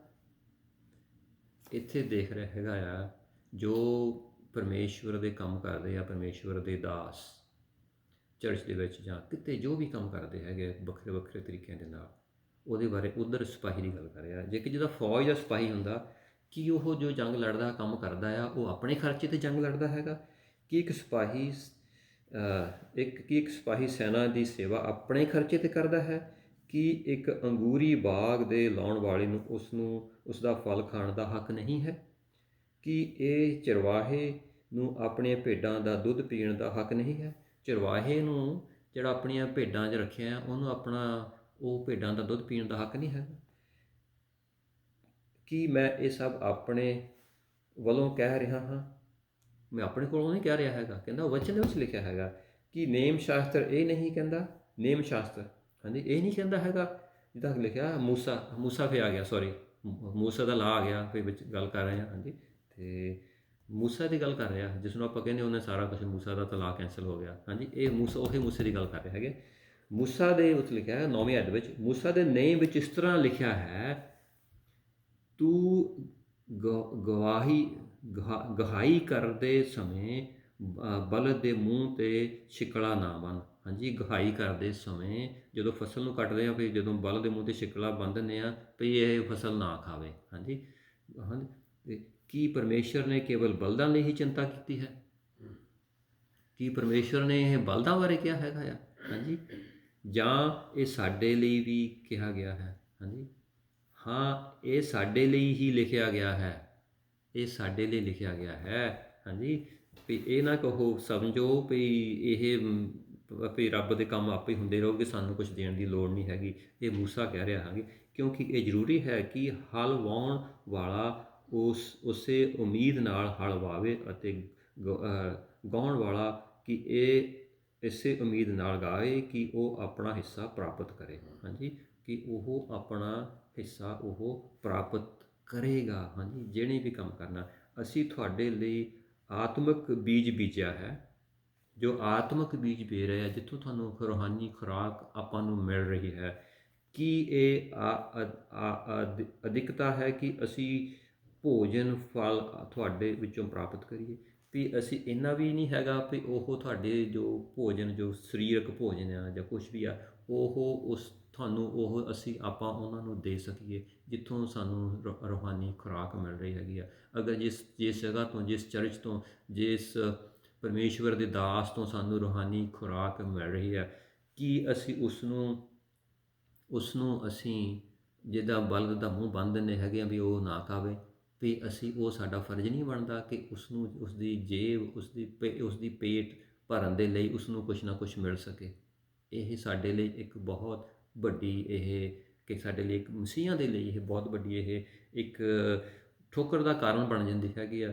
ਅਸੀਂ ਕਹਿ ਦਿੰਦੇ ਹਾਂ ਜੀ ਹੁਣ ਸਾਨੂੰ ਦੇਣਾ ਕੋਈ ਲੋੜ ਨਹੀਂ ਹੈਗੀ, ਸਾਰਾ ਕੁਛ ਆਪਾਂ ਪੜ੍ਹ ਰਹੇ ਹਾਂ। ਅਸੀਂ ਜੇ ਅਗਰ ਨਹੀਂ ਕਰ ਰਹੇ ਤਾਂ ਅਸੀਂ ਪਰਮੇਸ਼ਵਰ ਦੀ ਬੰਦਗੀ ਦੇ ਵਿੱਚ ਅਸੀਂ ਕਮਜ਼ੋਰ ਹਾਂ, ਪਰਮੇਸ਼ਵਰ ਦੀ ਪੂਰੀ ਅਸੀਂ ਆਰਾਧਨਾ ਨਹੀਂ ਕਰ ਰਹੇ, ਪਰਮੇਸ਼ਵਰ ਦੀ ਅਸੀਂ ਪੂਰੀ ਆਪਣੇ ਓਨਰ ਨਹੀਂ ਕਰ ਰਹੇ, ਜਿੱਦਾਂ ਆਪਾਂ ਬਹੁਤਾ 3 ਦੇ ਵਿੱਚ ਪੜ੍ਹਿਆ ਹਾਂਜੀ। ਅੱਗੇ ਲਿਖਿਆ ਹੈਗਾ ਕਿ ਅਸੀਂ ਤੁਹਾਡੇ ਲਈ ਆਤਮਿਕ ਬੀਜ ਬੀਜਿਆ ਹੈ, ਕਿ ਅਸੀਂ ਅਧਿਕਤਾ ਹੈ ਕਿ ਅਸੀਂ ਭੋਜਨ ਫਲ ਤੁਹਾਡੇ ਵਿੱਚੋਂ ਪ੍ਰਾਪਤ ਕਰੀਏ। ਫਿਰ ਅੱਗੇ ਹੈਗਾ ਪਹਿਲਾ ਕਰੰਥੀਆਂ 9 ਦੀ 12 ਦੇ ਵਿੱਚ ਲਿਖਿਆ ਹੈ, ਸੋ ਜੇਕਰ ਦੂਜਿਆਂ ਦਾ ਤੁਹਾਡੇ 'ਤੇ ਹੱਕ ਹੈ ਤਾਂ ਕਿ ਸਾਡਾ ਉਹਨਾਂ ਤੋਂ ਦੂਣਾ ਹੱਕ ਨਹੀਂ ਬਣਦਾ ਹਾਂਜੀ। ਅਤੇ ਉਹ ਇੱਥੇ ਤੱਕ ਇਹ ਕਹਿ ਰਿਹਾ ਹੈਗਾ ਹਾਂਜੀ। ਅਤੇ ਇਹ ਆਪਾਂ ਕੁਰਿੰਥੀਆਂ ਦੀ ਪੜ੍ਹ ਰਹੇ ਹੈਗੇ ਹਾਂ। ਅਤੇ ਅੱਗੇ ਫਿਰ ਅੱਗੇ ਲਿਖਿਆ ਹੈਗਾ 13ਵੀਂ ਦੇ ਵਿੱਚ ਪੜ੍ਹਦੇ ਹੈਗੇ ਹਾਂ, ਕੀ ਤੁਸੀਂ ਨਹੀਂ ਜਾਣਦੇ ਕਿ ਮੰਦਰ ਦਾ ਸੇਵਾਦਾਰ ਮੰਦਰ ਵਿੱਚੋਂ ਹੀ ਭੋਜਨ ਪ੍ਰਾਪਤ ਕਰਦਾ ਹੈ ਹਾਂਜੀ। ਅਤੇ ਇਹ ਆਪਾਂ ਨੂੰ ਕਹਿ ਰਿਹਾ ਹੈਗਾ ਹਾਂਜੀ, ਇਹ ਪੌਲ ਕਹਿ ਰਿਹਾ ਹੈਗਾ, ਪੌਲੁਸ ਕਹਿ ਰਿਹਾ ਹੈਗਾ ਕੁਰਿੰਥੀਆਂ ਦੇ ਵਿੱਚ, ਕਿ ਜਿਹੜਾ ਮੰਦਰ, ਜਿਹੜਾ ਪਾਸਟਰ ਆ, ਜੋ ਪਰਮੇਸ਼ਵਰ ਦਾ ਦਾਸ ਆ, ਜੋ ਉਹਨੇ ਵੀ ਉੱਥੋਂ ਹੀ ਖਾਣਾ ਆ, ਜੋ ਉਹ ਉੱਥੇ ਕੰਮ ਕਰਦਾ ਹੈਗਾ, ਜਿੱਦਾਂ ਮੰਦਰ ਦਾ ਪੁਜਾਰੀ ਮੰਦਰ ਵਿੱਚੋਂ ਹੀ ਉਹਨੂੰ ਮਿਲਦਾ ਹੈਗਾ ਹਾਂਜੀ। ਕੀ ਤੁਸੀਂ ਨਹੀਂ ਜਾਣਦੇ ਕਿ ਮੰਦਰ ਦਾ ਸੇਵਾਦਾਰ ਮੰਦਰ ਵਿੱਚੋਂ ਹੀ ਭੋਜਨ ਪ੍ਰਾਪਤ ਕਰਦਾ ਹੈ, ਅਤੇ ਵੇਦੀ ਦਾ ਸੇਵਾਦਾਰ ਵੇਦੀ ਦੀ ਕੁਰਬਾਨੀ ਤੋਂ ਹੀ ਆਪਣਾ ਹਿੱਸਾ ਪ੍ਰਾਪਤ ਕਰਦਾ ਹੈ। ਇਸੇ ਤਰ੍ਹਾਂ ਪ੍ਰਭੂ ਨੇ ਆਗਿਆ ਦਿੱਤੀ ਹੈ ਕਿ ਸ਼ੁਭ ਸਮਾਚਾਰ ਦਾ ਪ੍ਰਚਾਰ ਕਰਨ ਵਾਲਾ ਸ਼ੁਭ ਸਮਾਚਾਰ ਤੋਂ ਹੀ ਆਪਣਾ ਜੀਵਕਾ ਪ੍ਰਾਪਤ ਕਰੇ। ਇਹ ਪ੍ਰਭੂ ਨੇ ਆਗਿਆ ਦਿੱਤੀ ਹੈ, ਜੋ ਇਹ ਪ੍ਰਕਾਸ਼, ਇਹ ਮੁਕਾਸ਼ਵਾ, ਇਹ ਰੈਵੋਲੇਸ਼ਨ ਜੋ ਪਰਮੇਸ਼ਵਰ ਨੇ ਪੌਲ ਦੇ ਉੱਪਰ ਇਹ ਦੱਸਿਆ, ਉਸ ਨੂੰ ਕਹਿੰਦਾ ਪ੍ਰਭੂ ਨੇ ਆਗਿਆ ਦਿੱਤੀ ਹੈ, ਯਿਸੂ ਮਸੀਹ ਨੇ ਆਗਿਆ ਦਿੱਤੀ ਹੈ ਕਿ ਜਿਹੜਾ ਪਰਮੇਸ਼ਵਰ ਦਾ ਦਾਸ ਜੋ ਸ਼ੁਭ ਸਮਾਚਾਰ ਦਾ ਪ੍ਰਚਾਰ ਕਰਦਾ ਹੈ, ਉਹ ਵੀ ਉੱਥੋਂ ਹੀ ਆਪਣਾ ਜੀਵਕਾ ਆਪਣੀ ਪ੍ਰਾਪਤ ਕਰੇ। ਇਹ ਸਾਡੇ ਲਈ ਬਹੁਤ ਜ਼ਰੂਰੀ ਹੈਗਾ। ਆਪਾਂ ਨੂੰ ਪਤਾ, ਜਦੋਂ ਯਿਸੂ ਮਸੀਹ ਨੇ ਚੇਲੇ ਭੇਜੇ ਆਪਣੇ, ਉਹਨੇ 2-2 ਦੇ ਗਰੁੱਪ ਦੇ ਵਿੱਚ ਉਸਨੇ ਸਾਰਿਆਂ ਨੂੰ ਕਿਹਾ ਜਾ ਕੇ ਪ੍ਰਚਾਰ ਕਰੋ। 70 ਜਾਂ 72, ਮੈਨੂੰ ਪੂਰਾ ਯਾਦ ਨਹੀਂ ਹੈਗਾ। ਉਸਨੇ ਕਿਹਾ ਤੁਸੀਂ ਆਪਣੇ ਲਈ ਕੋਈ ਵੀ ਇੱਕ ਐਕਸਟਰਾ ਵਾਧੂ ਤੁਸੀਂ ਕੋਈ ਕੱਪੜਾ ਨਹੀਂ ਲੈ ਕੇ ਜਾਣਾ, ਕੋਈ ਤੁਸੀਂ ਆਪਣਾ ਕੋਈ ਪੈਸਾ ਕੋਈ ਲੈ ਕੇ ਨਹੀਂ ਜਾਣਾ। ਹਾਂਜੀ, ਤੁਸੀਂ ਪ੍ਰਚਾਰ ਕਰੋ, ਤੁਹਾਡੀਆਂ ਸਾਰੀਆਂ ਜ਼ਰੂਰਤਾਂ ਉੱਥੇ ਹੀ ਪੂਰੀਆਂ ਹੋਣਗੀਆਂ ਆਪੇ। ਇਹ ਉਸ ਦਾ ਵਚਨ ਆ, ਪਰਮੇਸ਼ਰ ਦਾ, ਯਿਸੂ ਮਸੀਹ ਦਾ ਟ੍ਰੇਨ ਕੀਤਾ ਉਸਨੇ ਕਿਹਾ ਹੈਗਾ। ਉਹ ਵਚਨ ਅੱਜ ਵੀ ਲਾਗੂ ਹੁੰਦਾ ਹੈ, ਕਿਉਂਕਿ ਜਿੱਥੇ ਉਸਨੇ ਪ੍ਰਚਾਰ, ਕਹਿੰਦੇ ਜਿਸ ਘਰ ਜਾਓ ਸ਼ਾਂਤੀ ਮੰਗੋ, ਜੋ ਖਾਣ ਨੂੰ ਦਿੰਦੇ ਆ ਖਾਓ। ਉਹਨੇ ਇਹ ਨਹੀਂ ਕਿਹਾ ਘਰੋਂ ਹੁਣ ਆਪਣੇ ਭਰ ਕੇ ਗਰੋਸਰੀ ਦਾ ਸਾਰਾ ਭਰ ਕੇ ਲੈ ਜਾਓ, ਤੁਸੀਂ ਆਪਣਾ ਜੋ ਦਿੰਦੇ ਆ ਖਾਓ। ਕਿਉਂਕਿ ਜਿਸ ਘਰ ਸ਼ਾਂਤੀ ਲੈ ਕੇ ਜਾਣੀ ਆ, ਉਹਨਾਂ ਨੂੰ ਫਰਜ਼ ਬਣਦਾ, ਜੇ ਉਹਨਾਂ ਨੂੰ ਰੂਹਾਨੀ ਭੋਜਨ ਮਿਲਦਾ ਅਤੇ ਇਹਨਾਂ ਨੂੰ ਉਹ ਜਿਸਮਾਨੀ ਭੋਜਨ ਵੀ ਉੱਥੋਂ ਮਿਲੇ। ਇਹ ਯਿਸੂ ਮਸੀਹ ਦਾ ਇੱਕ ਬਣਾਇਆ ਹੋਇਆ ਆਧਾਰ ਆ ਚੇਲਿਆਂ ਦੇ ਵਾਸਤੇ, ਅਤੇ ਇਹ ਅੱਜ ਵੀ ਲਾਗੂ ਹੁੰਦਾ। ਪੌਲ ਜਿਹੜਾ ਹੈਗਾ ਹੈ, ਉਹ ਇਸੇ ਗੱਲ ਨੂੰ ਹੀ ਕਹਿ ਰਿਹਾ ਹੈਗਾ। ਹਾਂਜੀ, ਕਿਉਂਕਿ ਆਪਣੇ ਲਈ ਦੇਣਾ ਇਹ ਬਹੁਤ ਜ਼ਰੂਰੀ ਹੈਗਾ ਆ, ਕਿਉਂਕਿ ਪਰਮੇਸ਼ਵਰ ਕਦੀ ਕਿਸੇ ਦਾ ਆਧਾਰ ਨਹੀਂ ਰੱਖਦਾ ਹੈਗਾ। ਹਾਂਜੀ, ਪਰਮੇਸ਼ਵਰ ਖੁਸ਼ ਹੁੰਦਾ ਆ ਜਦੋਂ ਆਪਾਂ ਦਿੰਦੇ ਹੈਗੇ ਹਾਂ, ਅਤੇ ਉਹ ਕੁਛ ਵੀ ਨਹੀਂ। ਆਪਾਂ ਲੂਕਾ 6:38 ਦੇ ਵਿੱਚ ਲਿਖਦੇ ਹੈਗੇ ਆ, ਇਹ ਯਿਸੂ ਮਸੀਹ ਖੁਦ ਕਹਿ ਰਹੇ ਹੈਗੇ ਆ। ਉਹ ਕਹਿ ਰਹੇ ਹੈਗੇ ਇੱਥੇ ਲੂਕਾ 6:38 ਦੇ ਵਿੱਚ ਲਿਖਿਆ ਹੈ, ਦੂਜਿਆਂ ਨੂੰ ਦੇਵੋ। ਇੱਥੇ ਲਿਖਿਆ ਦੂਜਿਆਂ ਨੂੰ ਦੇਵੋ। ਹਾਂਜੀ, ਤਾਂ ਪਰਮੇਸ਼ਵਰ ਵੀ ਤੁਹਾਨੂੰ ਦੇਵੇਗਾ, ਪਰਮੇਸ਼ਵਰ ਵੀ ਤੁਹਾਨੂੰ ਦੇਵੇਗਾ। ਅਤੇ ਇਹ ਤੁਹਾਨੂੰ ਚੰਗੀ ਤਰ੍ਹਾਂ ਦਬਾ ਕੇ, ਹਿਲਾ ਕੇ ਅਤੇ ਬਾਹਰ ਕਿਰਦਾ ਹੋਇਆ, ਬਾਹਰ ਮਤਲਬ ਇੰਨਾ ਉੱਪਰ ਤੱਕ ਦਬਾ ਕੇ ਭਰ ਕੇ ਜਿਹੜਾ ਬਾਹਰ ਕਰੂਗਾ, ਤੁਹਾਡੀਆਂ ਝੋਲੀਆਂ ਵਿੱਚ ਪਾਵੇਗਾ। ਕਿਉਂਕਿ ਜਿਸ ਮਾਪ ਨਾਲ ਤੁਸੀਂ ਦੂਜਿਆਂ ਨੂੰ ਦਿੰਦੇ ਹੋ, ਉਸੇ ਮਾਪ ਨਾਲ ਪਰਮੇਸ਼ਵਰ ਤੁਹਾਨੂੰ ਦੇਵੇਗਾ। ਜਿਸ ਤਰ੍ਹਾਂ ਤੁਸੀਂ ਦੂਜਿਆਂ ਨੂੰ ਦਿੰਦੇ ਹੋ, ਉਸੇ ਤਰ੍ਹਾਂ ਹੀ ਪਰਮੇਸ਼ਵਰ ਵੀ ਤੁਹਾਨੂੰ ਦੇਵੇਗਾ। ਆਪਣਾ ਸਮਾਂ ਕਾਫੀ ਹੋ ਗਿਆ ਹੈਗਾ ਆ, ਟਾਈਮ ਫਟਾਫਟ ਨਿੱਠਾ ਹੀ ਜਾਂਦਾ। ਆਪਾਂ ਇੱਥੇ ਫਿਨਿਸ਼ ਕਰਦੇ ਹੈਗੇ ਆ। ਇਹ ਬਾਈਬਲ ਸਟੱਡੀ ਆਪਾਂ ਜਾਰੀ ਰੱਖਾਂਗੇ, ਅਤੇ ਆਓ ਆਪਾਂ ਇੱਥੇ ਹੁਣ ਦੁਆ ਦੇ ਨਾਲ ਫਿਨਿਸ਼ ਕਰਦੇ ਹਾਂ। ਪਰਮੇਸ਼ਰ ਪਿਤਾ, ਆਪ ਦਾ ਸ਼ੁਕਰ ਕਰਦੇ ਹਾਂ ਇਸ ਵਚਨ ਦੇ ਲਈ, ਇਸ ਜੋ ਵੀ ਆਪ ਦੇ ਵਚਨ ਦੇ ਵਿੱਚੋਂ ਪਵਿੱਤਰ ਆਤਮਾ ਦੁਆਰਾ ਬੋਲਿਆ ਗਿਆ, ਸੁਣਿਆ ਗਿਆ, ਸਮਝਿਆ ਗਿਆ, ਉਹ ਸਾਡੇ ਅੰਦਰ ਵਸ ਜਾਏ, ਅਸੀਂ ਉਸ 'ਤੇ ਅਮਲ ਕਰ ਸਕੀਏ। ਸਾਨੂੰ ਹਿੰਮਤ ਦਿਓ, ਤਾਕਤ ਦਿਓ, ਦਿਲਟੀ ਤੋਂ ਅਸੀਂ ਆਪ 'ਤੇ ਵਿਸ਼ਵਾਸ ਕਰ ਸਕੀਏ, ਔਰ ਇਸ ਬਾਈਬਲ ਸਟੱਡੀ ਨੂੰ ਅੱਗੇ ਜਾਰੀ ਰੱਖਾਂਗੇ ਜਦੋਂ ਅੱਗੇ ਮੌਕਾ ਮਿਲਿਆ। ਇਹ ਸਾਰੀ ਵਚਨ ਨੂੰ ਯਿਸੂ ਮਸੀਹ ਦੇ ਪਵਿੱਤਰ ਲਹੂ ਨਾਲ ਢੱਕਦੇ ਹਾਂ, ਸੀਲ ਕਰਦੇ ਹਾਂ, ਤਾਂ ਕਿ ਦੁਸ਼ਮਣ ਚੁਰਾ ਨਾ ਸਕੇ। ਜੋ ਵੀ ਇਸ ਨੂੰ ਸੁਣੇ ਉਹ ਬਰਕਤ ਪਾਵੇ। ਇਹ ਸਭ ਕੁਝ ਮੰਗਦੇ ਹਾਂ ਆਪ ਦੇ ਇਕਲੌਤੇ ਪੁੱਤਰ, ਸਾਡੇ ਮੁਕਤੀਦਾਤਾ ਯਿਸੂ ਮਸੀਹ ਦੇ ਨਾਮ ਦੇ ਵਿੱਚ, ਆਮੀਨ।